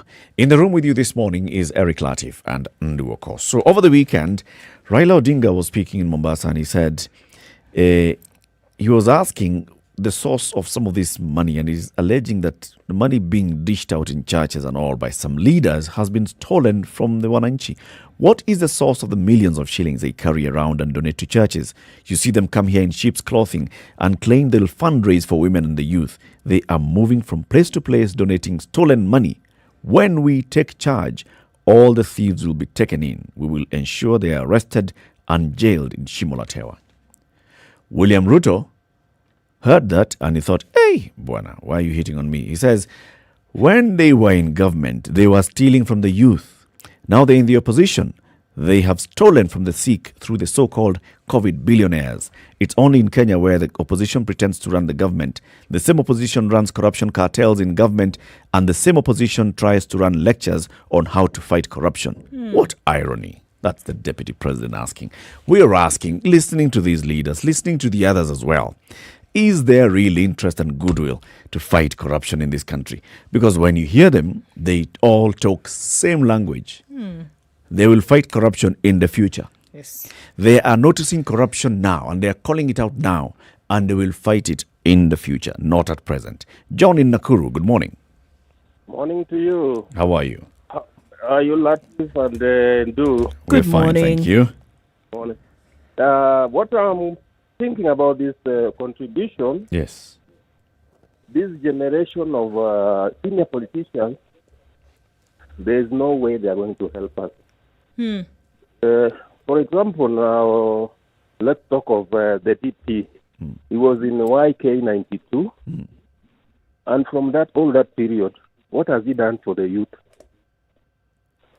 We come to Raila, he has been there for all those years, and any serious contribution to the country, you cannot talk of.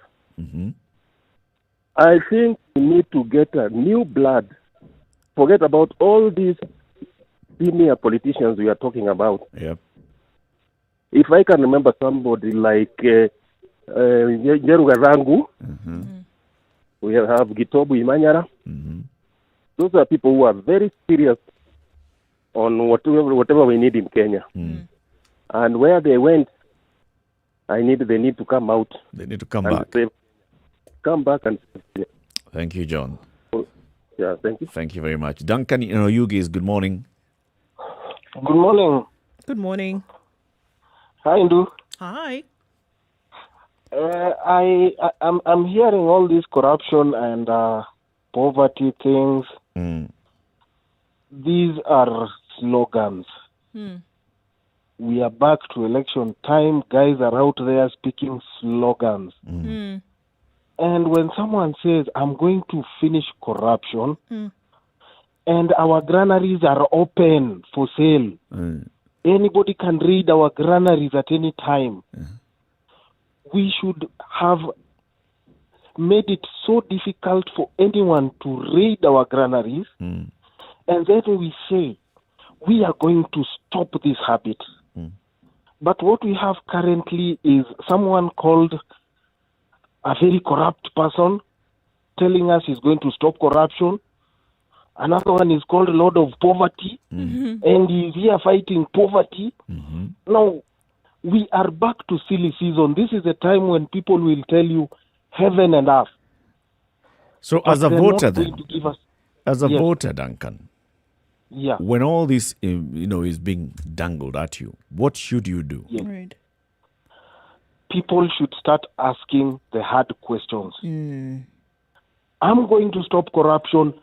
How are you going to stop corruption? Tell us from step 1 up to the last step. I'm going to finish poverty. Tell us how you're going to do it.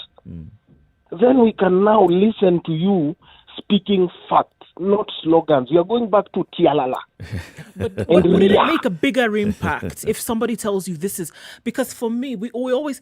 think about an interview, John. Somebody is not asking you what you're going to do when you come into the job.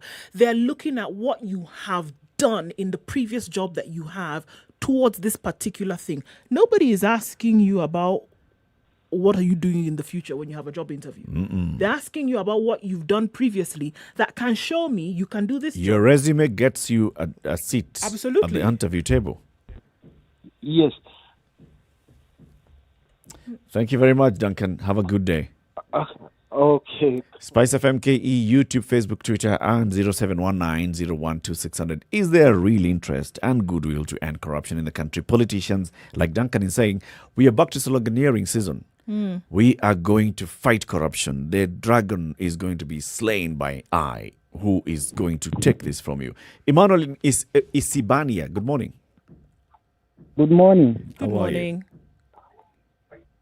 Yeah, so like this thing, what people they need to do, unajua sahii politics vile inaenda, ni kama sahii hatuelewani poa, like Raila, hawa watu wanachomeana, so the thing they need to do, si poa, as in huyu anasimama leo anasema we must fight corruption, and most of them unaona vitu wanafanya. So the thing we need to do as Kenyans, let us be wise. Juu sahii ukifuata huyu kitu anafanya, mtaumia. So by being wise, what should we do? So we must do what we see which is correct. Na pia we know the history of those people. Yeah, Raila leo he can stand and say bad about Ruto, and then Ruto aende huko aseme. So like as we Kenyans, we need to do the thing which is correct. And tusisimame leo, like politics can't divide us, unaona? Like this deal of corruption now, it is going very, very badly. That's true. Thank you very much, Emmanuel. Yeah. Okay. Asante sana. What is Daniel saying on social media? Daniel says, our society glorifies thieves and brands them as smart people. Until we change our national mindset, corruption will continue to snowball. He gives an example. My uncle once upon a time was elected to a coffee board. At the end of his 5-year term, he was rebuked by my villagers for having walked away empty-handed, saying he will die a pauper for having lost his golden chance. Wow. So, isn't it the case? Yep. That it is really embedded into... It's in the society. The society. We sit there, we glorify corruption, we see the person, we can see clearly they have questions that they need to answer. But we don't want to ask them because today they please to us. Kiplagat in Bomet, good morning. Yeah, I'm very fine. Wacha tu nitumie Kiswahili ndugu yangu. Tuendelee. Kwa majina ni Kiplangat Mogogo. Upande wa tukiangalia upande wa corruption, ufisadi. Yes. Mtu anasema ati huu nitakuja kweli kumaliza mambo ya ufisadi, lakini kusema ukweli hakuna siku wanasiasa atamaliza ufisadi juu wao ndio wenye anafanya ufisadi ikae zaidi juu. Unasikia juzi rais wetu mpendwa Uhuru Kenyatta alisema mambo ya ati kila siku inaibwa milioni 2. Sasa anatuambia raia ati anachukuliwa milioni 2 Bilioni 2. milioni 2 ama ilisema namna gani? Nilisikia tu hiyo kitu tu 2 Bil- million. ilikuwa Wacha billion. hivyo. Sasa wewe unasimamia watu, tuseme wewe unasimamia raia. Sasa unaambia sita raia hatuko. Sungeshika tafuta hii watu wa nini corruption. Angeambia rais angeambia kuna pesa inaibwa hapa, fanya uchunguzi. Sasa anambia tufanye nini na sisi tunang'ang'ania maisha, mambo ya corona ametusidi hapa result. Na huko juu anatuambia tu mambo hii Kenya sijui tufanye namna gani. Wacha tu tuombe tu Mwenyezi Mungu juu tunaona tunaenda kufika mwisho ukikoni. Sawa tu, wacha na Asante Kiplagat. Asante sana. Asante. Kama jina ni Kiplagat Magogo. Asante Kiplagat Magogo. Elijah Wanyonyi says, politicians are saying what Kenyans want to hear. They are chanting political slogans. There is nothing that these two will help us. They are the beneficiaries of corruption. The problem that we have, this is what the Duke of Kano is saying, is that we cannot ask these guys hard questions. We need that chronological order of how they are going to do it. It's more of a political rhetorical season. Corruption this, corruption the other. When we take over, Shimolatewa will be full with the people who are corrupt. The other one saying, but look, right now, you in the opposition, you are in government and you are COVID billionaires. Just accusing each other. It's basically each of them standing and saying, mine is bigger than yours. And we, the people, from whom the resources have been stolen, we're just sitting here and clapping and cheering. And not asking those questions and saying, come on, what is it that you have done with the position that you have? Each of these two leaders, let's talk about the deputy president and the ODM leader. These are senior leaders in this country. Senior leaders. Raila does not need to be in office for him to influence the war on corruption. No. Where he is right now, he is an institution. He can influence the war on corruption. Does not have to wait until we come to he can influence the war on corruption. What has happened in the country at the national level, in the counties, when we hear issues of corruption being leveled against governors in the counties, against people in the counties, what is it that has been done to address those issues, to bring them out, to highlight them, and also to find ways of fighting them? The deputy president stood in Kasarani twice, saw an oath of office, got instruments of power guaranteed by the Constitution. What have you done to address corruption so far? So when you tell us, if you elect me next year, I'm going to end corruption. No. This is a story. Nonsense. And I think that also, this is the thing, that I don't know that if people are continually caught up in the euphoria of the moment when these things are being said. But then I can say without any, avoid doubt completely, that they know very well that they're able to hold an audience who is listening to them captive by the things that they say. So when somebody's coming to you and telling you that corruption this, corruption that, my question is, if you are not going to talk about what it is that you have done to fight this vice that you are complaining about today, you have no right. You have no basis to come and talk to Kenyans. And Kenyans, on the other hand, at the same time should be able to see right through and say, you've told us this before. There's nothing new you're telling us. We continue to suffer from the same problems today that we suffered from 10 years ago. How is it that this person or anybody who's been in opposition, whether it be opposition or government today, are talking to crowds of Kenyans who are suffering from the same issues that they suffered from 10 years ago today? The same issues, whether it be corruption, whether it be hunger, whether it be this access to healthcare that we've been hearing about, shouting every day, same problems 10 years ago. And here you are saying that when you get into that position where you have the instruments of power is when you're going to change it. Come on. Tell me something else. But then Tell also, Kenyans something else. Or actually, you know what? Don't say anything else. And Kenyans actually step up to the plate right now and be able to say, we can see through this. We can see through the wool. And we are going to make a decision that is actually going to affect our lives for the better. Because it is a life and death issue. It really is. But Ndu, let's turn our focus a bit on ourselves as people. All right? We are very, very, very good at pointing fingers at others. For example, we point fingers and say, oh, look at what Raila was doing. Look at what Ruto was doing in church. Look at what Musalia was doing addressing a large crowd. These are, super spreader events. Yet, we went to Naivasha to watch the safari rally. But no. That one, you see that one with safari rally. Let's focus on ourselves. Like what Daniel is saying, if we as a society are the ones who are glorifying thieves, if we as a society can actually today sit here and agree that among the top leadership in this country, none of them really stands a chance of fighting corruption. None of them is really interested in fighting corruption. None of them has really shown us that they have the will to end corruption in the country. So what are we doing about it? How come we don't ask ourselves those questions? How can we, if we don't ask ourselves those questions, if we still want to cheer them on, how can we ever question anybody, anything? If we don't have our priorities right, if our priorities are not what really matters in the next election, is it healthcare? So it is universal health access. Is it education for our children? Is it access to portable water? Is it access to job opportunities? Is it access to business opportunities? If we're not asking ourselves those questions, then what are we doing? So are you saying that essentially Kenyans don't have a right to complain about these things if, you complain on one hand, but on the other hand, you're actually involved in these practices? Yes. You actually don't have a right to complain.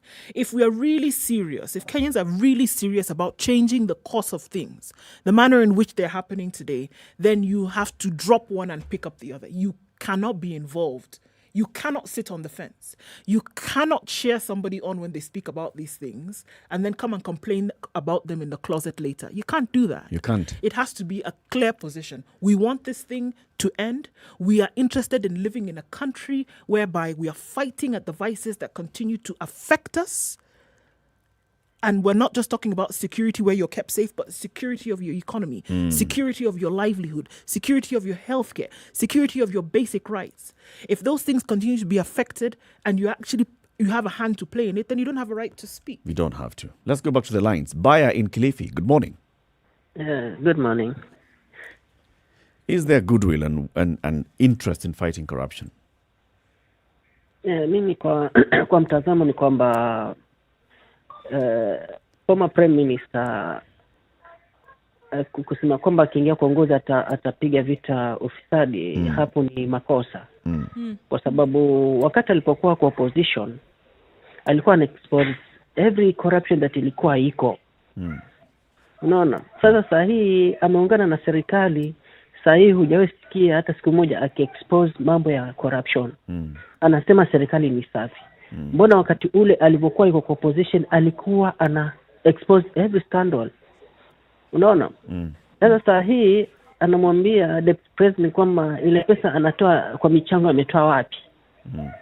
Unaona? Kwa hivyo haya ni mambo ambayo lazima kama Wakenya waweze kuyaelewa. Tumekaribia uchaguzi na sasa anasema kichaguliwa atapiga vita ufisadi.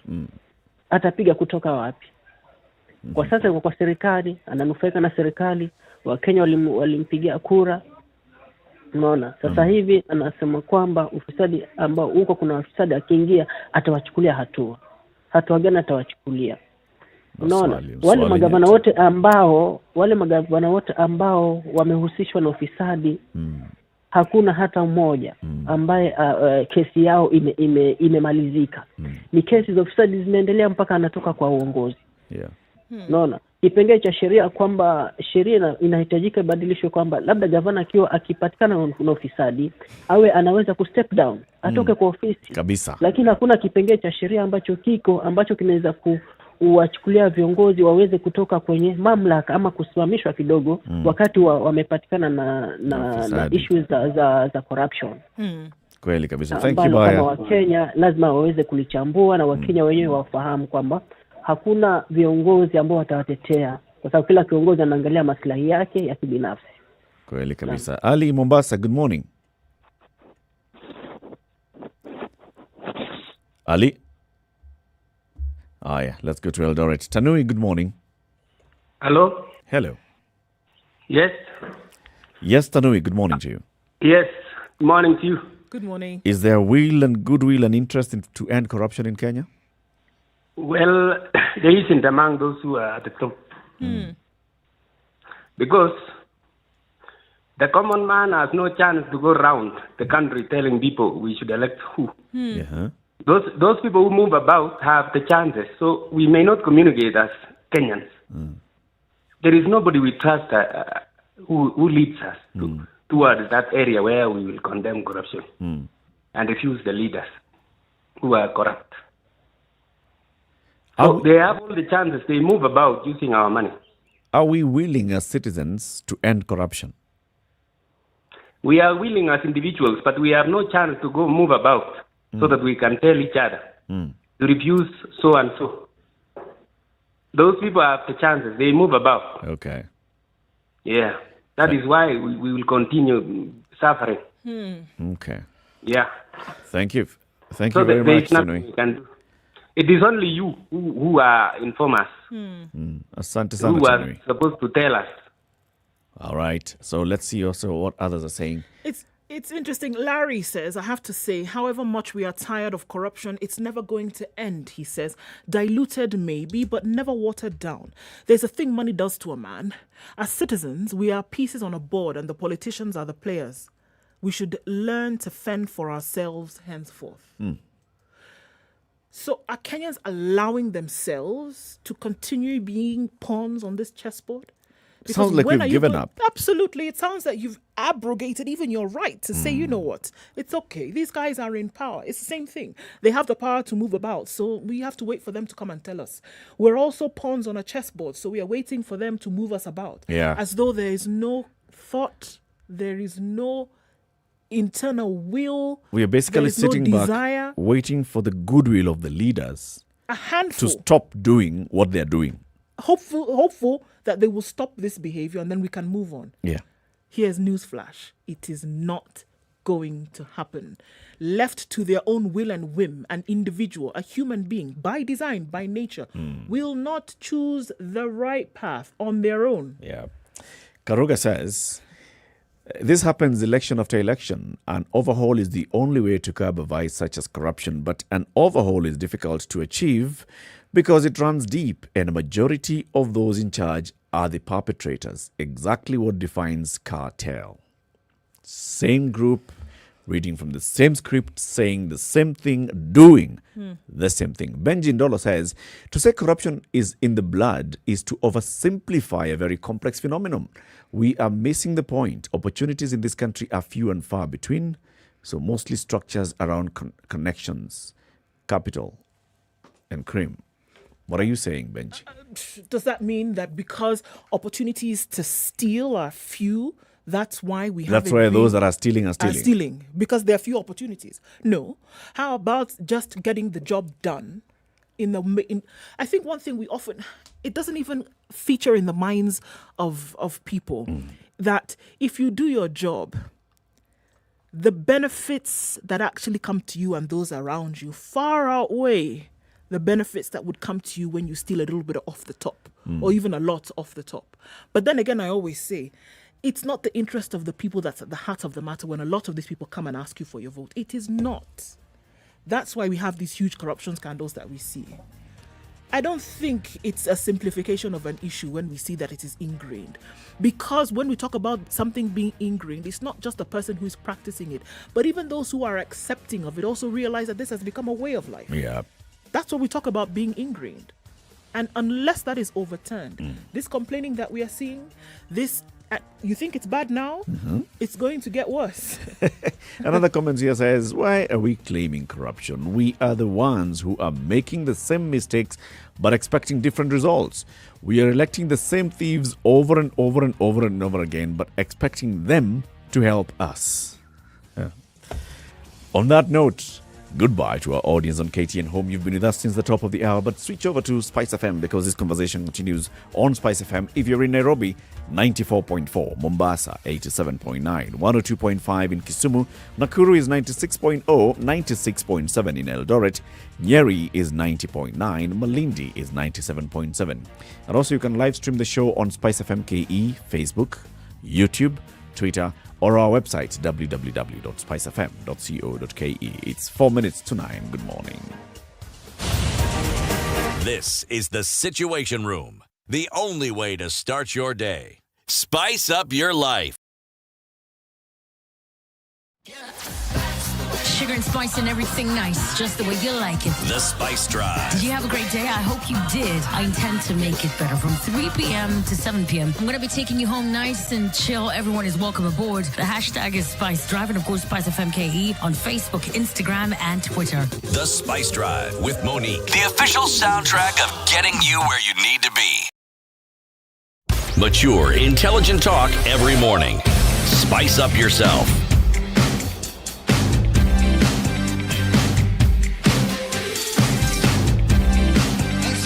It's 2.5 minutes to the top of the hour. Let's be 94.4. Andrew in Syokimau, good morning. Good morning, how are you? Fine, thank you. This is Andrew Mete. Mm-hmm. I've been seeing you having a very good discussion. Yes. You are trying to fight to talk about corruption. Yes. Can we end corruption in Kenya? Is there goodwill or interest? It can't end because at right now, you know, the bunge haiko. You see now imetake side. Executive pia wametugeuka. So we are only depending on the judiciary. Judiciary tu ndio sasa wanajaribu kutusaidia. So mambo ya kuendi corruption hakuna. Haiwezekani. Do you see now PPI? Yeah. It has killed ni opposition. It means now tutakuwa na watu wanatuangalia. Thank you very much, Andrew. Yeah, thank you also. Asante sana. Probably by just borrowing from what Andrew is saying and from what several callers have said, looking at that issue of overhaul, what if citizens made a statement? If citizens were really serious about ending corruption, they could make a political statement by saying, we have given you a chance over the last 20, 25 years, and you've come and told us the same thing over and over and over and over again. So therefore, we are not giving you that chance again. But Eric, I think it all comes from the realization that you can be active in your own governance. And even as we're going forward, I think it's very important to see where Kenyans' mindset is right now. Do you really think that you can be active in the governance of your nation? If you don't, then all of this is even this overhaul that you're talking about, that it has to come from the will of the people, that it has to be people who are involved in this conversation. If you don't feel that you can play an active role in governance, it is not going to happen. So it starts from there. Does a citizen realize the role that they have, the power that they wield? Until a citizen feels empowered or is actually empowered and realizes the power that they have, this is all talk. We will hear the same. It'll be sloganeering. It'll be very interesting conversations, throwing jabs at one another, calling each other's feces and all, but nothing will happen. Conversation continues in the next hour. Good morning. It's 9 a.m.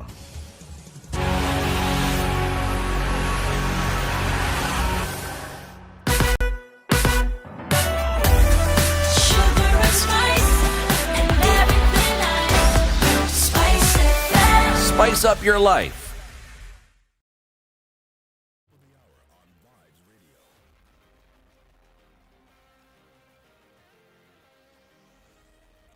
This is Newswire. I'm Dennis Aseto. As Kenyans continue to look for quality healthcare every day, some find it difficult due to a myriad of challenges ranging from cost and availability of health facilities and to lack of enough equipment.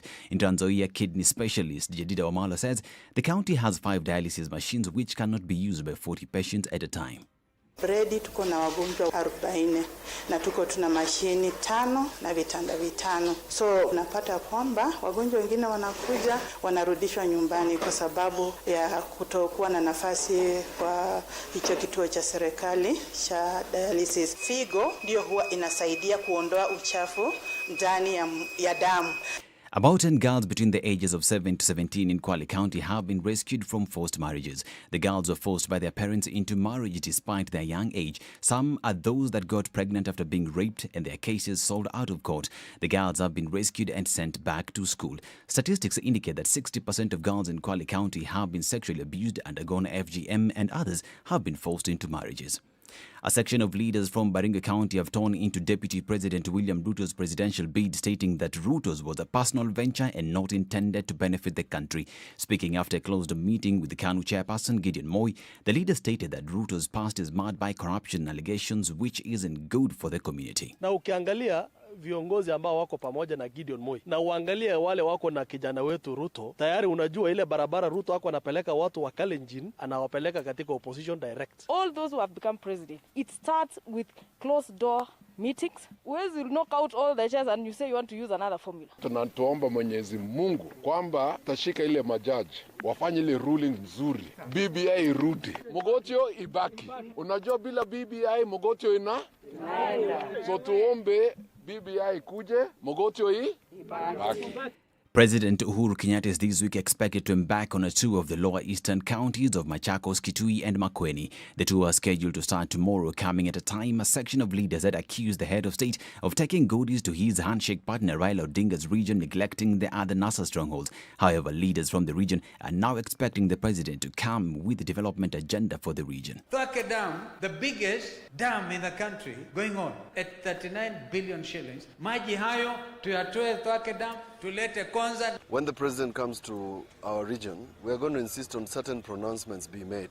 And those pronouncements are important. A budget of 3.6 trillion Kenya shillings is not a small budget. So this region, Machakos, Makueni, Kitui, would like to have a share of that. This is Newswire. I'm Dennis Aseto.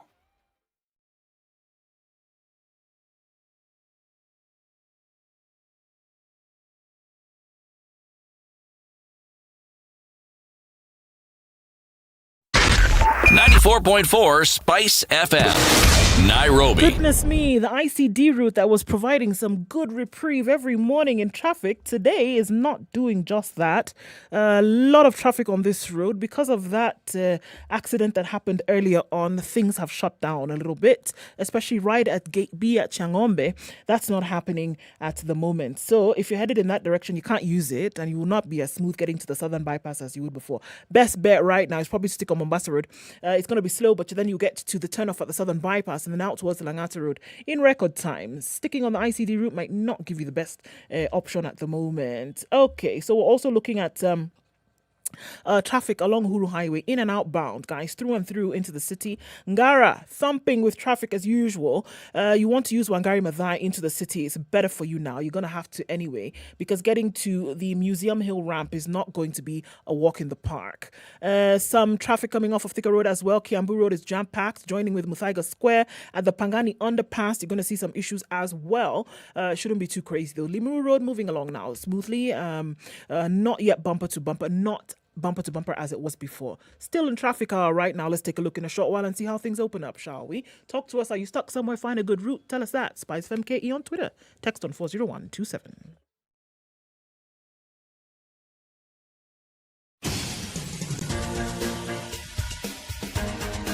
This is The Situation Room, the home of hard-hitting political commentary and penetrating insights about the state of the nation. This is a talk radio experience like no other. The Situation Room, a place for hard truths, debates, and elevated conversations. The Situation Room, witty, political, engaging, deep, controversial. In the room, we have C.T. Muga, researcher, academic, seasoned political observer, a fountain of wisdom in these politically uncertain times. Ndu Oko, Nigerian by birth, Kenyan by choice, communications expert, Pan-Africanist, a truth seeker and believer in people power, and Eric Latin, agent provocateur, the man in the chair, seasoned journalist, news hound, a man who believes in punching up, not down.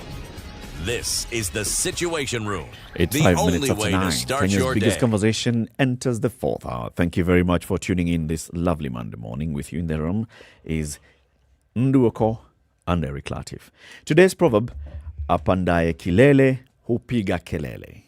Apandaye kilele hupiga kelele. One who rises to the top will boast about it. We are having a conversation on corruption this Monday morning because that was the conversation that dominated all the political talk this past weekend. Raila Odinga saying there's a lot of corruption. Those who are in government are involved in corruption, stealing from the government public coffers and bringing it to church as donations and coming to say we're helping the poor. But yet, if the citizens actually look at where that money is coming from, it's coming from their own granary. If we get to power, that's what Raila says, we will make sure that we remove all these people, cut them all towards prison. William Ruto, the deputy president, says, come on, people. People talking about corruption. What have they done about corruption? Right now, they have very friendly relations with government. They are actually involved in being named in corruption scandals. KEMSA, COVID billionaires, they are in there with it. When they were in government, as leaders of government, they were involved in corruption. They were mentioned left, right, and center. What are you talking about? And we as Kenyans sit back and we clap and we cheer and we take sides and you're like, yeah, it's true. If Raila really wanted corruption, or yeah, look at where is this money coming from, coming to church. Depending on who you support, you see the log in that other person's eye. But let's turn the attention to ourselves. You know, as a country, the talk about corruption and making corruption, a number one enemy did not just start in 2017 or 2013 or 2007 or 2002. This conversation about corruption has been there for a long time, where government has even come and mainstreamed corruption and made it, we have an anti-corruption commission. We have laws against corruption and economic crimes in the country. We have a court that's set and a person to the senior level of principal magistrate hired and made you're in charge of the corruption court. We have an anti-corruption court in this country. We have had talk about corruption left, right, and center. But it comes from government telling us that there is corruption in the country. Government telling us that corruption is a real pandemic. It's a scourge. Government telling us that, without corruption, really this country would be moving forward. Have citizens internalized that message? Is this a citizen agenda or is it an agenda by people who have come up and decided this is a good slogan? Let's say corruption is a real pandemic. It's a scourge in our country. But then the citizens have not internalized it. Are Kenyans really tired about corruption? Do citizens, the Kenyans, consider corruption a problem? Do they? If Kenyans considered corruption a problem, what have they done about it? As we ask Raila and Ruto what they've done about corruption, what have we as citizens done about corruption in the last 20 years? When I have this corruption conversation, and I often liken it to a personal situation that you would have.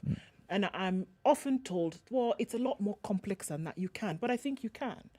If you had a vermin problem in your house, cockroaches, rats, things like that, and the person who was coming to tell what you see now, what we are seeing is that you may not see the vermin or the cockroaches or whatever, but you will see the effects of it, right? You will see that there will be a dropping here. You will see that your food is being ravaged in the store here and there.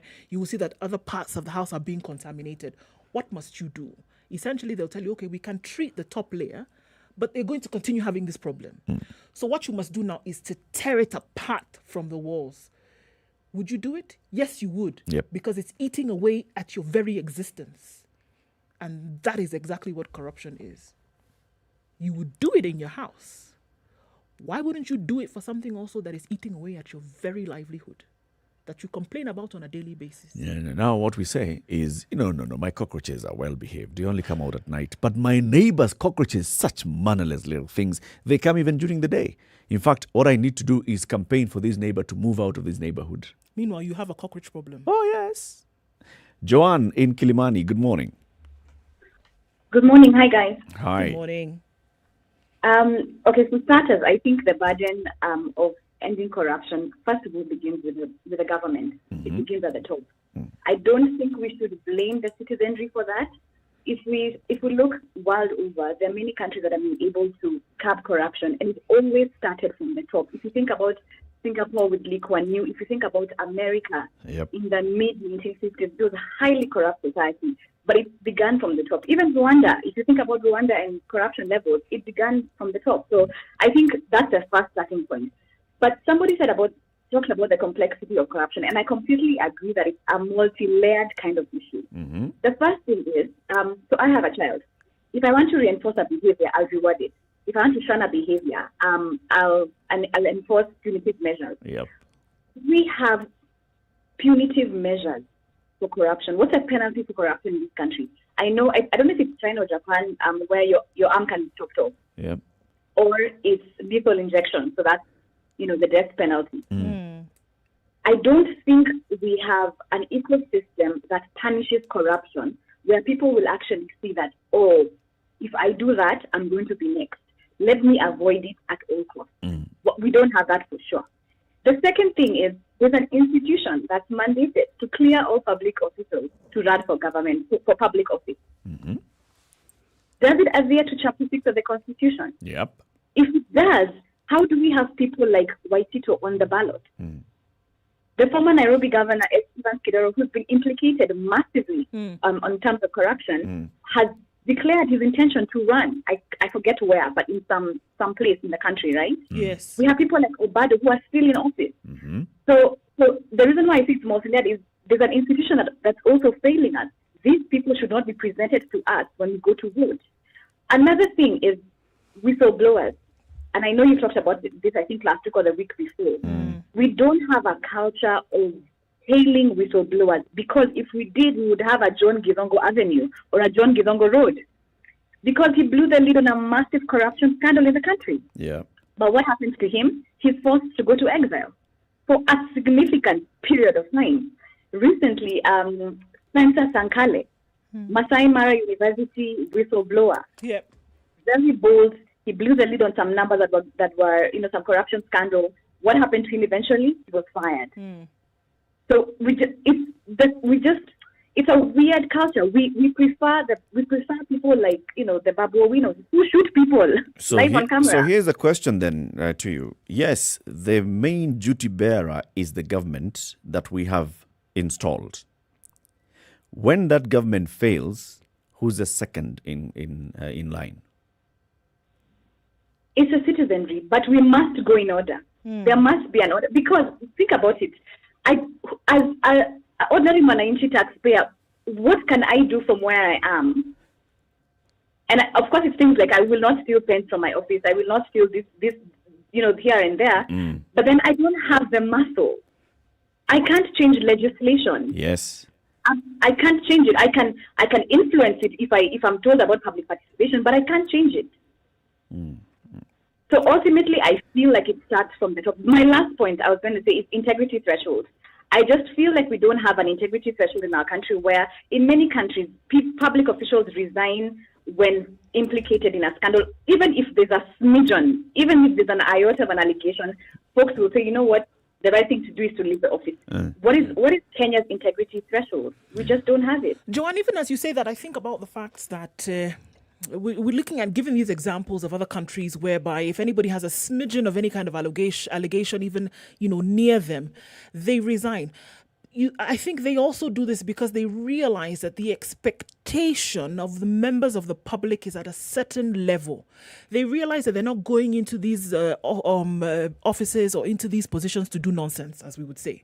That they're actually going to get a job done. And they also understand that, look, if you don't do your job right, or if something comes that even is going to taint your image in any way, shape, or form, that the people are going to hold you to account, because they realize their responsibility in having put you there to do a certain job.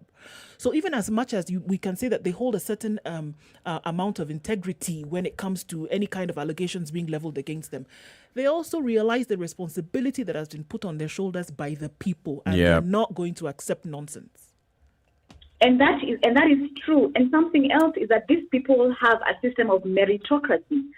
People are even though we have corruption, there's corruption in the state, but people are hired based on what you can do, what you can deliver, your resume, your competence. But in Kenya, we've got kleptocracy, where not only are you not qualified for the job, but you go with an aim of looting and stealing. And so we need to change our ideology. We need to change our integrity threshold. A lot needs to be changed. We need to be able to uphold and to appreciate whistleblowers. We need to have an ecosystem, a punitive ecosystem. We need to have our institutions working so that we don't have people on the ballot who are not worthy of that vote. That's true. Thank you very much, Joanne. Thank you. Asante. Daniel in Mombasa, good morning. Okay, I would wish to weigh on today's subject. Yes. Now, when we hear our politicians talking about corruption and that they'll fight corruption when they get to the top seat, I don't believe that, because when we look at all the politicians we have currently, none of them is clean. From the positions they've held before, they're all mad with corruption allegations. Now, any politician who comes now and says, when I get to power, I'm going to fight corruption, it's basically competing. You see, politics is more of a game. And what you do, you look at people and you use their vulnerability. So you look at people and find out what they want to hear. Yeah. And currently we only have two sides.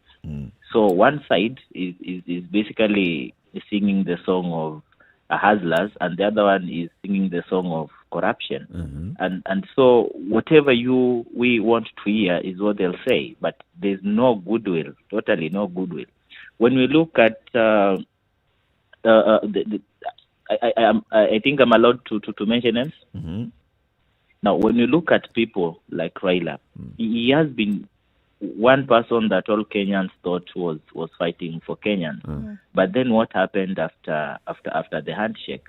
We are living in a country that we hear the president saying that in Kenya we have 2 billion shillings lost every day.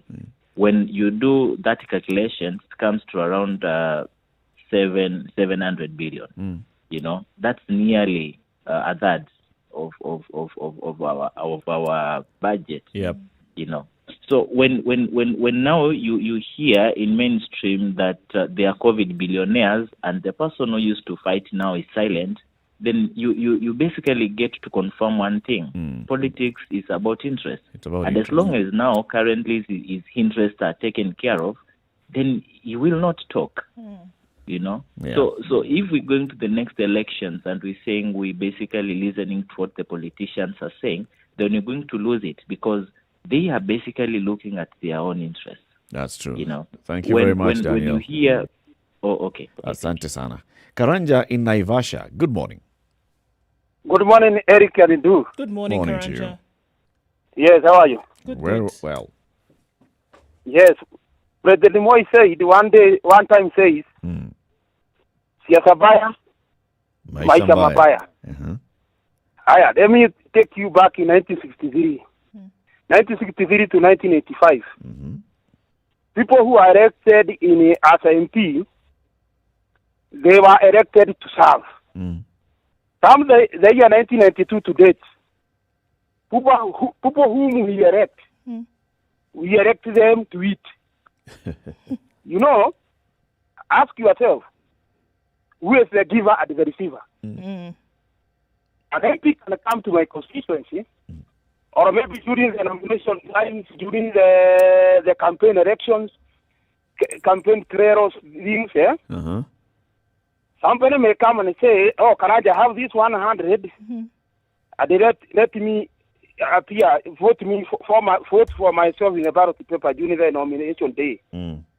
That 100 shilling will cost me for the rest of my 10 years or 5 years. Yeah. No, now, ask yourself, who is the giver and the receiver?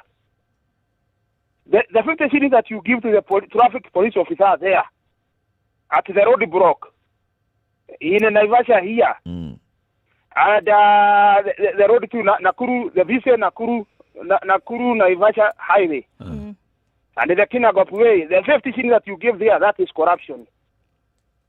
So, any reader that comes to administer us, all the monies that had been stashed abroad in foreign currencies, and they bring them back to the country, that is the leader who is helping the 190. Yeah.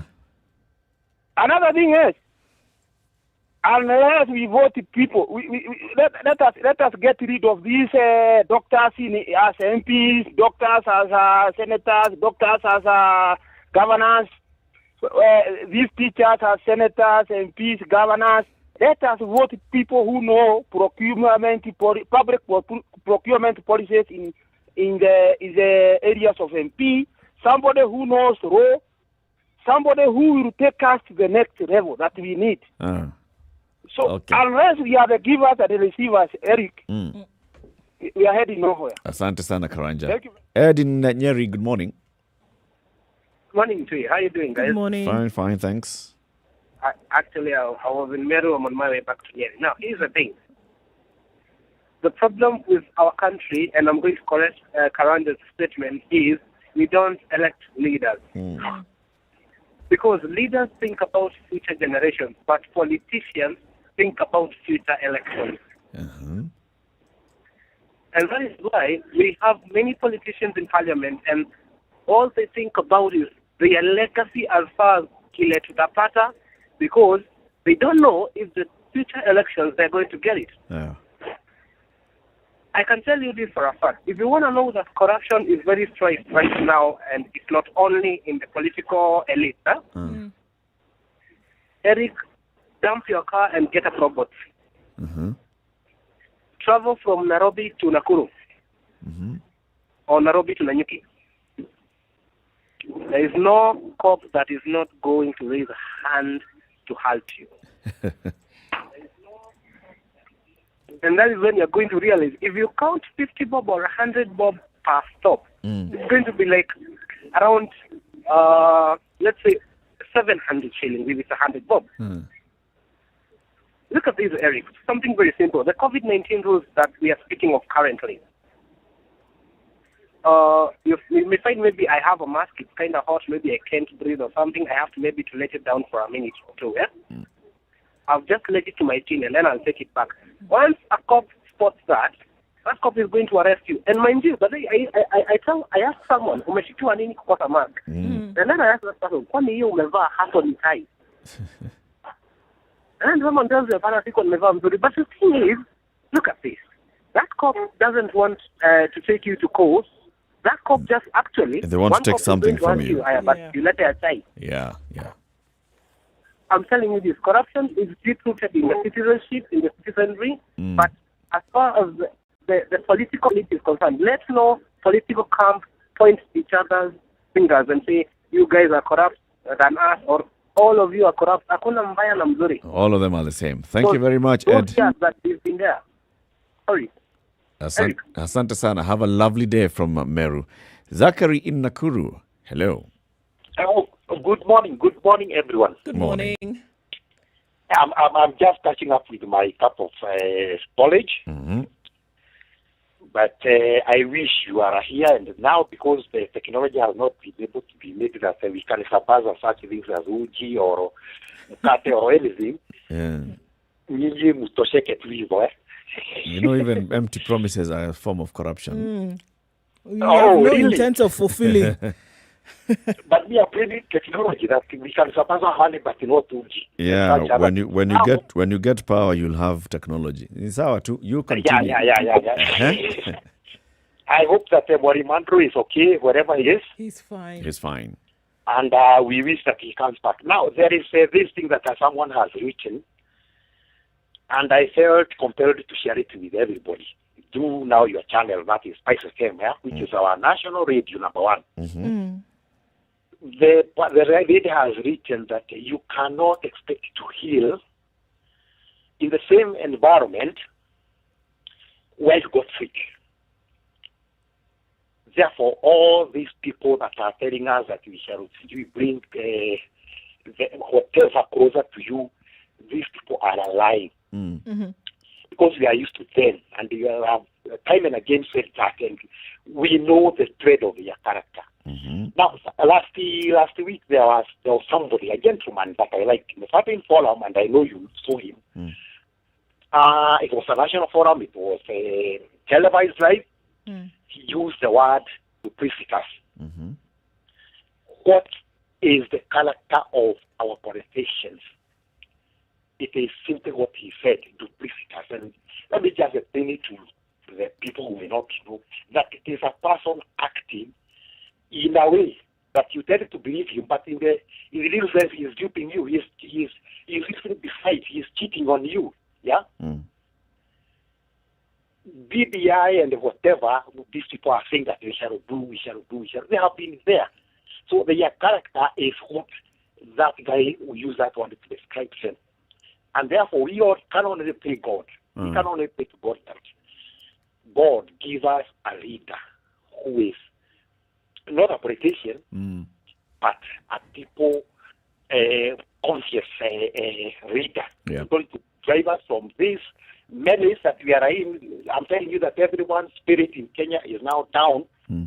I wonder how people are affording. I mean, I sometimes sit down and think, if me, myself, and I've got some little means, I can really feel the pain of the cost of living.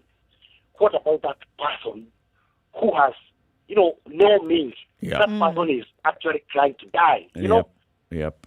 And you Hundreds. going down, Mr. Eric, before I finish, yeah? If you count 10 people smiling genuinely, yeah? Tomorrow you call me, and I think I may bet on the 1,000 that I have, yeah?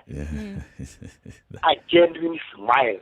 A person who can say, I'm smiling because I'm in Kenya. You go, if you count 100 of them in town, where there's a multitude of people, I'm betting on my last 1,000. Thank you. Thank you very much, guys have a Zachary. nice day. You too. Thanks, Zachary.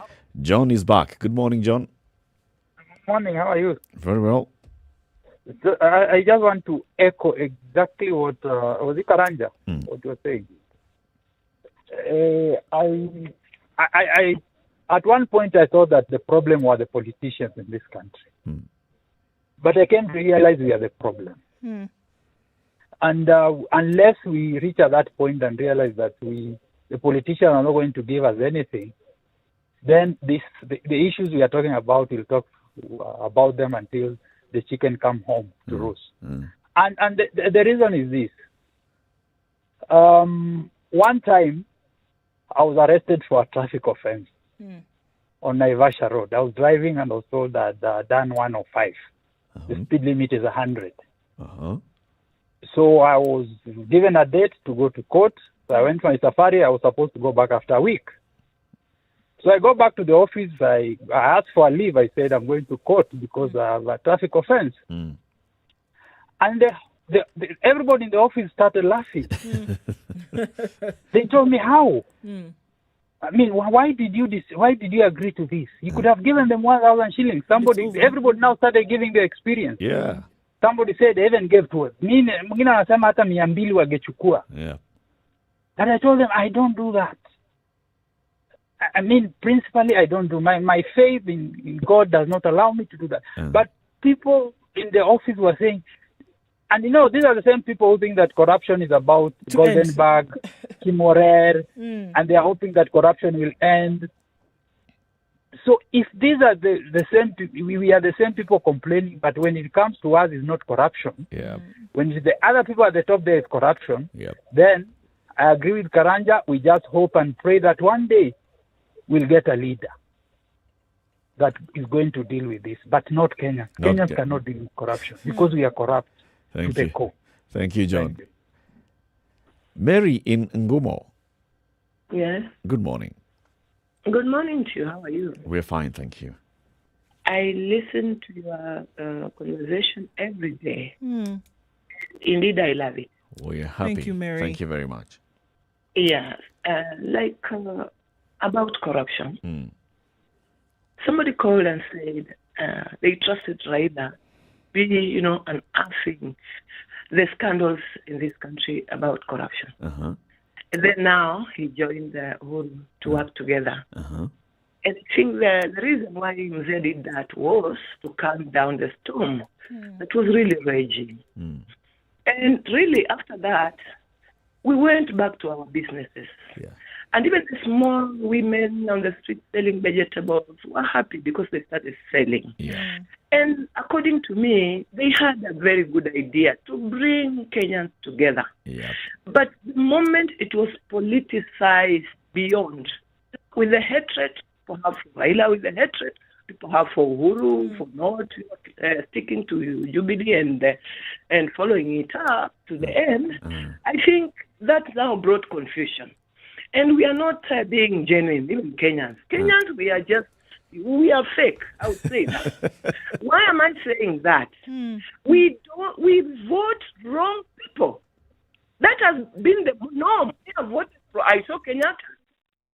And now I'm seeing Kenyatta's son ruling. And it has never changed. Raia wa Kenya hawajui kile wanataka. We don't know what we want. We just so and so because he will protect us.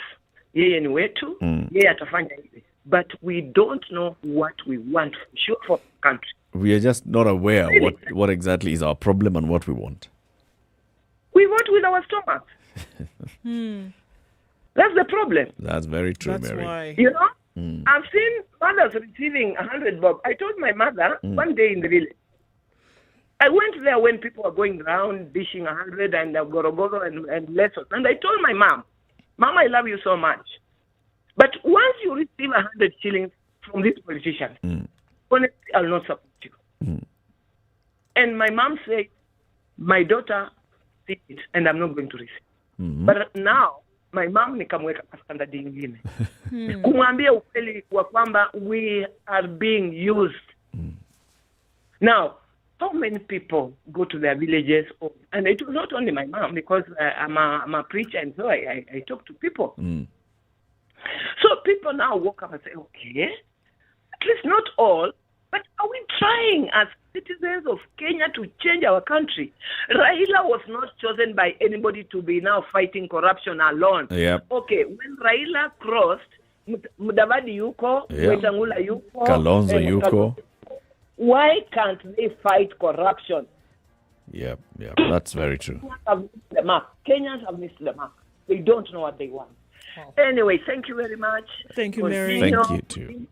Continue talking to us, and I love it so much. Asante sana, Mary.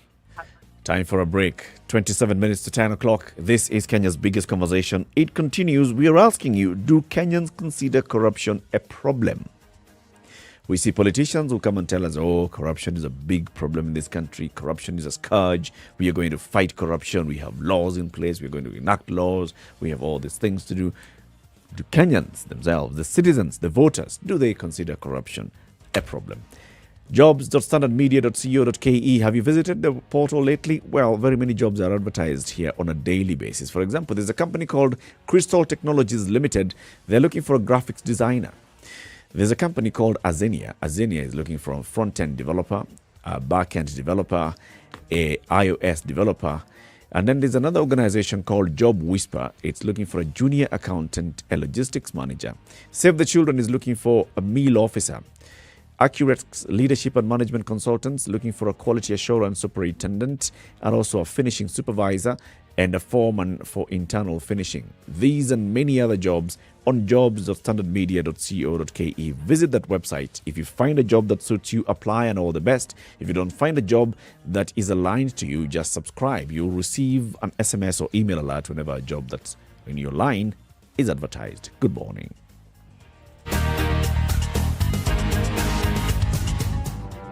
Have you seen them? Am I lying? Yes, it's a very nice outfit, I must say. Good Thank job. you. Asante sana. The compliment is well received. Good morning and thank you. Evan Wasingishi was asking me what channel is SpiceFM. 96.7. Tell them that, right? Yes, now they know. Thank you. It's a pleasure to be here. Pleasure to have you. you. What a beautiful studio, my friend. I've been to other radio stations, but I've never seen anything like this. Thank you. And it's very nice to be in a modern studio. Absolutely brilliant. And I have to say, it's a very cool ambiance here in your radio room. Just for our listeners, I think it is below zero in this room here. Very Swiss temperatures. The weather looking with at cloudy Spice. conditions in Nairobi this morning, going to highs of 22, lows of 13 today. It's cloudy in Nyeri at 15, highs of 21, lows of 13. 14 will be the low in Nakuru. It's partly sunny at the moment at 18. It's also 18 and sunny in Eldoret, highs of 23, lows of 13. 28 will be the high in Kisumu. It's sunny at 25, coming down to lows of 18. Also looking into Kakamega, it's sunny at 25, highs of 26. Highs of 28 in Mombasa and lows of 23. 23. Cloudy conditions in Malindi at 26. Highs of 28. Mostly sunny conditions in Kampala. 26 will be the high. 30 will be the high in Dar es Salaam. It's mostly sunny at 26. 10 degrees and warming up in Johannesburg. Highs of 20 and lows of 8. Rain showers in Lagos at 24 with highs of 29. 29 will be the high in Kinshasa. It's cloudy at 23. Light rain at 27 in Beijing. Highs of 31 and lows of 22. We're looking at mostly cloudy conditions in Paris at 15 with highs of 23. 15 degrees and sunny in London with highs of 21 and lows of 14. And rounding things out in New York coming into early Monday morning, it's clear at 21, highs of 27 and lows of 23.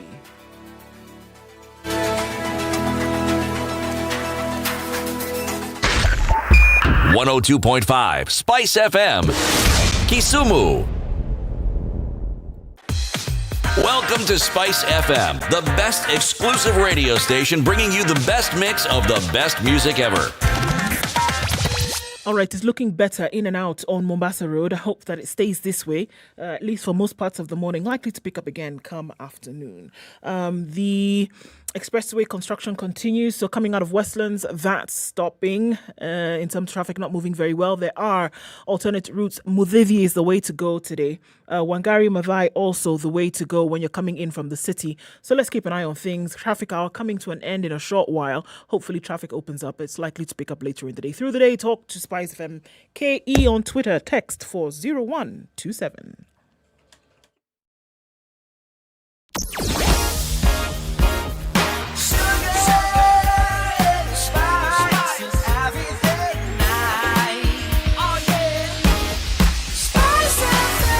Spice up your life. Mature, intelligent talk every morning. Spice up yourself.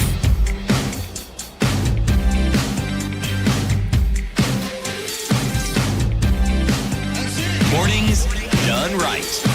94.4 Spice FM, Nairobi. 10. We're having the conversation around corruption and the fight against corruption. Do Kenyans consider corruption a problem? Many saying, well, if you just look at how easy it is to bribe when you find yourself on the wrong side of the law, if you find how easy it is to seek ways of getting out, if you find how easy it is to secure yourself a deal, or how somebody who is, it doesn't matter, it's a young person, who is this who was telling us? It was Mule Musa who was telling us this example. Young person who has just gone to Nairobi, gotten some money, come back to the village, and they suddenly become the elder. And they're the ones who will be telling the elders how things should be done. Why? Because they have this newly acquired wealth. The community does not question the source of this wealth. The community just wants to ride this gravy train, make sure that they can get something from this new Mheshimiwa Mkubwa, chairman of the church committee, chairman of the cattle dip, chairman of the agriculture committee, everything. So has it become so bad that it is expected? It is actually, if you think about it like that, it is expected of people who get into a position of public office that they will have their hands in the cookie jar.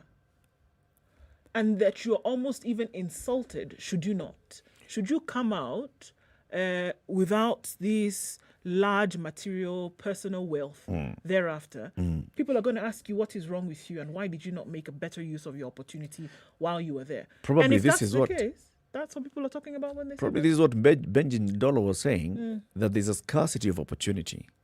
So people want to go for the smallest and slightest opportunity that they can come across. If the opportunity means that you have gone and stolen and you're going to come and bring something to me, the opportunity for me is you.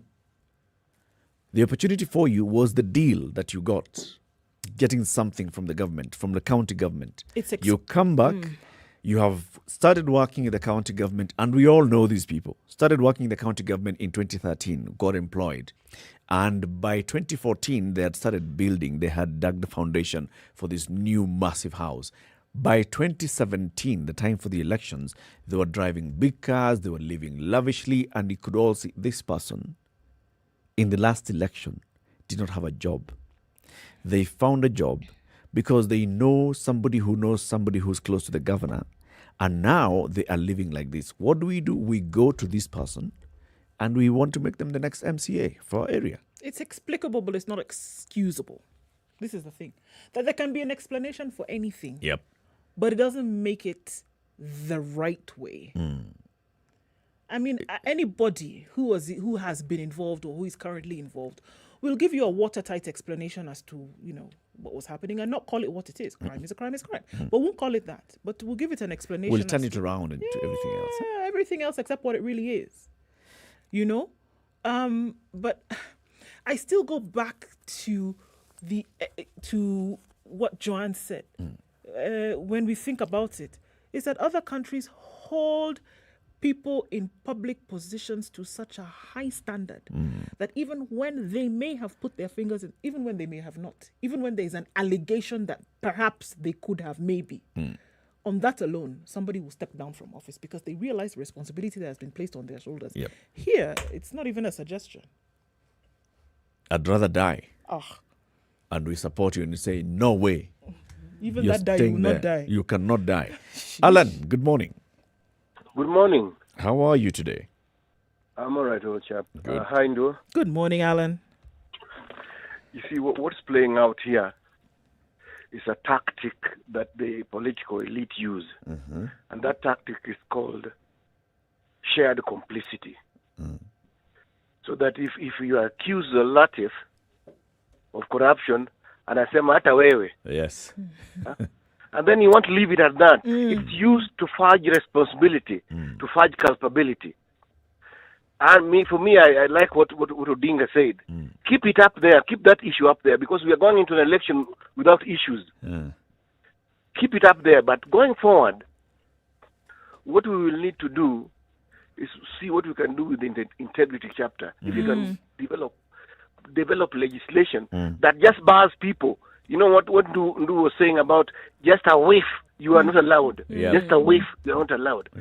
Because if you look at the front pages of the Nation yesterday, look at the leaders we have. Some of them are being accused of murder. Murder, killing, and we still want to elect them. Of course. So this thing, it's laws and institutions that are going to help us. I don't agree with people who are saying it's mindset. It's not mindset. It's the institutions. Because if you say mindset, then you probably want a cabinet of archangels, Angel Gabriel, which you will not get. But Alan, can I come back on the issue of mindset? I think mindset is also important. As we stand today, if we were to check boxes, we would say, do we have the issue of integrity anchored in our constitution? Yes, an entire chapter. Okay. Do we have laws that are supposed to operationalize this? Before we even go to laws, do we have institutions that have been set up in the constitution and safeguarded as independent institutions that are supposed to help us with this? Yes, we do. Do we have laws? Yes, we do. But now look at the fine print of the law. For example, the Leadership and Integrity Act, if you look at it, it's basically a mockery of what we wanted to do. And we passed it, and because the mindset at that point of the politician is to protect themselves, and the mindset of the citizen is that we do not want this thing to be used by those guys to come and harass us, we let it pass. So today we sit back and ask the EACC, but how did you allow so-and-so on the ballot? EACC will tell you, the law that you gave me to operate with tells me the only thing I need to check is have you been convicted by court? If you haven't been convicted by court, I have nothing to hold you against. But the people who are participating in the election, the voter, who know very many things about the candidate, end up voting for that candidate. Yeah, that's why I agree. You know, the argument between mindset started with the Industrial Revolution. When people were trying to explain it, Max Weber said it was the Protestant ethic, the attitude. Yes. And then the Marxists came and said, no, it was material conditions. I think, because, you see, Eric, the reason why our people go into politics in this country is to become corrupt. Yes. That's the reason why people go into politics. Camino said they're job seekers. And the reason why people are trying to kill one another and the stakes are so high is because we want to. It's a fight over proceeds of corruption. Yep. So I think we must still go. That's the reason why I still believe in the BBI. I believe in the BBI because if you get an opportunity to change anything, what you're saying about what we can do with chapter 6. If you get an opportunity where you can just, if the 2010 Constitution did not say that, did not introduce tenure for the president, Mr. Uhuru Kenyatta would not be going out now today. Of course. So if you get somewhere where you can catch them, where you can close the door for them, yeah, you close that door for them. So I still believe that laws and institutions, EACC is the completely dysfunctional. The laws we have are completely dysfunctional. So you get an opportunity to tweak some law that can tighten things for them. Yep. I think that's where we need to go. Thank you. Thank you very much, Alan. Cheers. Thanks, Alan. Cheers. Conversation continues, 14 minutes to 10 o'clock. What do you think? Are Kenyans really serious about the fight against corruption? The issue of oversight again. And I wanted to look back at what we've just discussed with Alan and what Joanne was raising and saying, yes, the first duty is on government and then institutions that we have in government and then citizens. Yes, that's how we've structured it. But you see, government needs a check. And the oversight authority over government is the people. The people are the ones who put the government in place, and the people are the ones who need to oversight this government. Put them in check. And make sure that they're in check. Now, if we, the people, don't do that, then the government that we put in place, if we have elected a corrupt person to go into office and we expect them to turn to be an angel, we cannot get an angel out of that person. If we, at the point of electing, did not consider the person and look at, do you have integrity? It doesn't matter whether EACC has cleared you because the law has loopholes. It doesn't matter whether the court went and cleared you because there were loopholes in law. We, the people, who have the ultimate say, if we don't say no to you, then we are lost. And we cannot now expect a corrupt government to check itself and make things work. It's not going to happen. Realizing the magnitude of the responsibility also, I think, is something that is extremely important. Because I do think that it would appear as though the duty stops at voting. You know, it's kind of like somebody needs to continue managing your accounts, even when you open it. There's somebody who does the back end work. And I hear what you're saying. But I think then coming to grips with that reality is what has not happened here. That people don't actually realize that there's a responsibility that you have, spoken or not, conscious or not, that you have to keep government in check. It would be nice if there was something public. What we keep talking about here is when we talk about social contracts, and of accountability, that it's necessary to have that in place. But let me tell you, and also the leaders who come into place, they also realize that Kenyans are not going to do it. Yeah. They know. They know that Kenyans are not going to come and ask give them words here and there. We'll accuse the other side of being very corrupt. We'll say, you see, look at what these people are doing. It's because they are there. In fact, if you give us the opportunity, we're going to get all of them out. And then you create some non-existent drama, and then you keep Kenyans wrapped up in that for some time. We're not even talking about forgetting your role in keeping them in check, not even acknowledging that role exists. Yep. Starts from there. Mr. Njoroge in Mombasa, good morning. Good morning, Situation Room. Good morning. Hope you're good. We are good, thanks. Okay, my issue is this. We are gullible. I don't know why we are like that. But I tend to believe it's because we have no correlation whatsoever, or we don't understand the relationship between the corruption and our livelihood. I'll give you an example here. A friend of a friend went to hospital, and their kid, who is there 1 year, died in hospital because there are no doctors, no nurses, and the guy didn't have even airtime to call somebody to go and take the kid to another hospital. If this person can understand that the reason as to why there was no doctors at that time is because they were crying for addition, like their money to be added. Yeah. So if somebody somewhere could have done his job, make sure that NHM that you contribute, that goes to do exactly what is envisioned. Maybe that couldn't have happened. Yep. So I tend to believe that we people, we have a problem as far as we want to bring the leaders. Because these people are our brothers, sisters, fathers, colleagues, friends. We don't come from us. And we need to understand that the work of these people is to legislate sometimes is not to like a leader will come and tell you tutajenga barabara. That you are right. Look at the taxes we pay. Look at the levies. But now because we don't hold somebody accountable because he comes from our tribe, that's why they are the way they are. So if we have to blame those leaders, we have to look inward and ask ourselves, do we contribute to these leaders being the way they are? Because they'll come to us and lie to us. There's no way you can tell us that you, Mr. Ruto, who is a deputy president of the Republic of Kenya, that he's telling us that he'll do something after he gets the power. Yeah. He's a powerful man. He has the power. Has the power now. There's no way Raila Odinga can come and tell me he'll do something when he has bulldozed BBI to the people. That's power. Yep. Why can't he use that power to fight corruption as he is telling us? Yep. And we are clapping for these people. So we have to blame somehow, if you ask me. I agree with you, John. Thank you very much for your call. You're welcome. Have a good day. Molena Atieno says, the problem is us who are taking their stupidity, especially the church, who are God's mouthpiece. The church is quiet. Who bewitched Kenyans? Mafabi James says, corruption will never end. Well, sure. I mean, it's very easy to look at the situation as it is currently and have a defeatist attitude or a defeatist stance that, it's never going to get better or that it will never. And sure, where you are in the middle of it and when you look around and all you see is sea, all you see is water, you're not going to, there's no shore in sight, there's no it looks like it will be very, very difficult. Yep. But you've got to start swimming.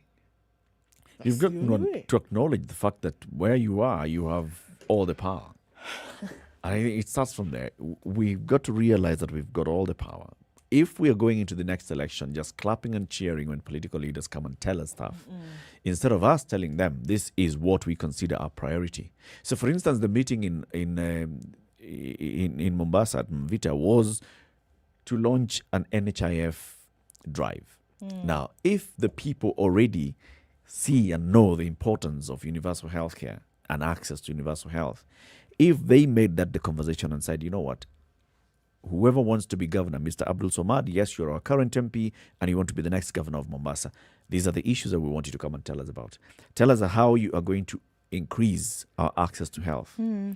How is an ordinary person going to have access to the basic health care at the local level, at the lowest price? How are you going to make sure that happens? How are you going to make sure that the people who are in this county who face hunger on a daily basis, in a yearly basis, have access to food? 2.5 million Kenyans at any one given time in this country. There are 2.5 million Kenyans who are facing starvation. At any, pick a month, January, July, August, September, June, pick a month. There's at least 2 million Kenyans who don't have a square meal. And this is a conversation left, right? Every day it's a conversation. We will say, we will fight corruption. We will not be able to link that the fact that person is lacking a meal because the government... Exactly. And that's the thing. Almost anything that you're looking at as a problem today, whether you want to... Look, I'm telling you, you can draw the strings to connect to this. And as I think about it, perhaps it's that we don't actually realize how far this vice of corruption has eaten into the very fabric of society. And that's what I keep saying. When you want to have a showcase for development, talk about what it can do. Talk about what 1 billion shillings can actually do. Talk about what funds having been stolen from corruption can do in a country. Take a list of the things that you're currently having an issue with. When you say that I cannot take my child to a school within my vicinity because there's no quality of education in the area in which I am in, I have to take them around the country. Talk about the fact that if government was building schools, quality schools in your area, and then they say they don't have the money to do so.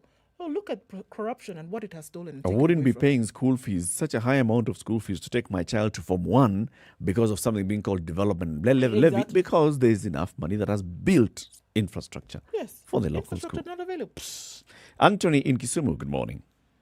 Good morning, Eric and Du. Good morning to you. The monster corruption, I think we should look at the root cause. It's not governance, it's not about systems, it's not about laws and institutions. Let's go to the basics. It's about greed and selfishness. Everybody just wants everything for themselves. Now, that greed, if we address it, especially on the elites in Kenya, I think we'll be a step towards fighting corruption. How can we address it? what do people need all this for? In public office, I think there's a declaration of wealth. Are we sure what Raila Odinga, assume he's a public officer, I don't know if he is, has declared what he has? And is it true? Is it verified? That he declared what he has? Has Ruto, the DP, declared what he has as a public officer? And is that declaration being enforced? We know what these people earn. We know where they came from. We know how they make their money. But we just keep looking and looking and looking for more and more each and every day. If you ask me, from Kazi kwa Vijana during Raila Odinga's prime ministership to the May scandal to all those, name them, he knows he benefited in a way, sort of, either by proxy or by in person. If you look at the modern day grand scandals, it's not that these people don't have people's whatever needs at heart, being in leadership position, but it's like they're just greedy. They just need everything. They take more than even their grandchildren will require. And at the end of it all will be vanished. If the church, I've heard the caller before say, the church is quiet. And greed is a vice that can be fought by virtues. Virtues can be inculcated in church. Can the church kick out? Can the church say, you don't need all this? After all, it's all vanity. Just get what's comfortable for you, get to do what you are supposed to do, and stop taking resources that is not yours. Stop taking money meant for hospitals. Stop taking money meant for roads. Stop taking money meant for education. And if that greed can be fought, and in this case I'm pointing a finger to the church, the clergy should come out and speak like the Reverend Joyas we had, like Muge, all those Otungas and all that. Where are they currently? Yes, Joya, Otunge, Muge, those people spoke in the 90s. The current church has failed us in fighting the vice of greedy and inculcating the virtues of selflessness and stuff like that to fight corruption. Thank you, Anthony. Thank you. Asante sana, and have a lovely day. It boils down, by the way, from where I sit, it boils down to us, we the people. Whenever you have a corruption regime and we practice what we claim to be democracies, that means that we elect our leaders. Then we have that, what John was calling the integrity threshold. We should have that integrity threshold. We should be the ones who decide, I am not going to vote for this person. Right. I cannot elect you because I can clearly see that you have stolen from me. Or I will not listen to you when you come to me with these shenanigans about, well, you know, this person is the one who has stolen a award, and you were in a position to do something about it, and that has never been done. I will not give you an audience for that, but let you know very clearly that we're making a decision in a different direction. Yep. And I do not know if it is fear. I do not know if it is the desire to remain accepted, whatever it is. But if this has got to go, then that attitude also has got to go. And these conversations will continue. We will keep having these conversations. We'll keep talking because talk we must. Thank you very much for tuning into the Situation Room today. Just remind you, today's proverb, one who rises to the top boasts about it. Apandaye kilele hupiga kelele. Apandaye kilele hupiga kelele. Join us again tomorrow morning, 6 a.m. to 10 a.m. Hopefully, CT Muga will be with us in the studio. We'll have other interesting conversations tomorrow. This is Kenya's biggest conversation, The Situation Room. Ndu Oko and Eric Latif wishing you a lovely day. Sugar and Spice will be here from 11. Who's Sugar and who's Spice? Sugar is Yolanda, Spice is DJ Absolute. Right. Yes. And they're here until 3, and then Monique will be taking you home on Spice Drive, and then the adults in the room thereafter. Have a lovely day. It's now 10 a.m.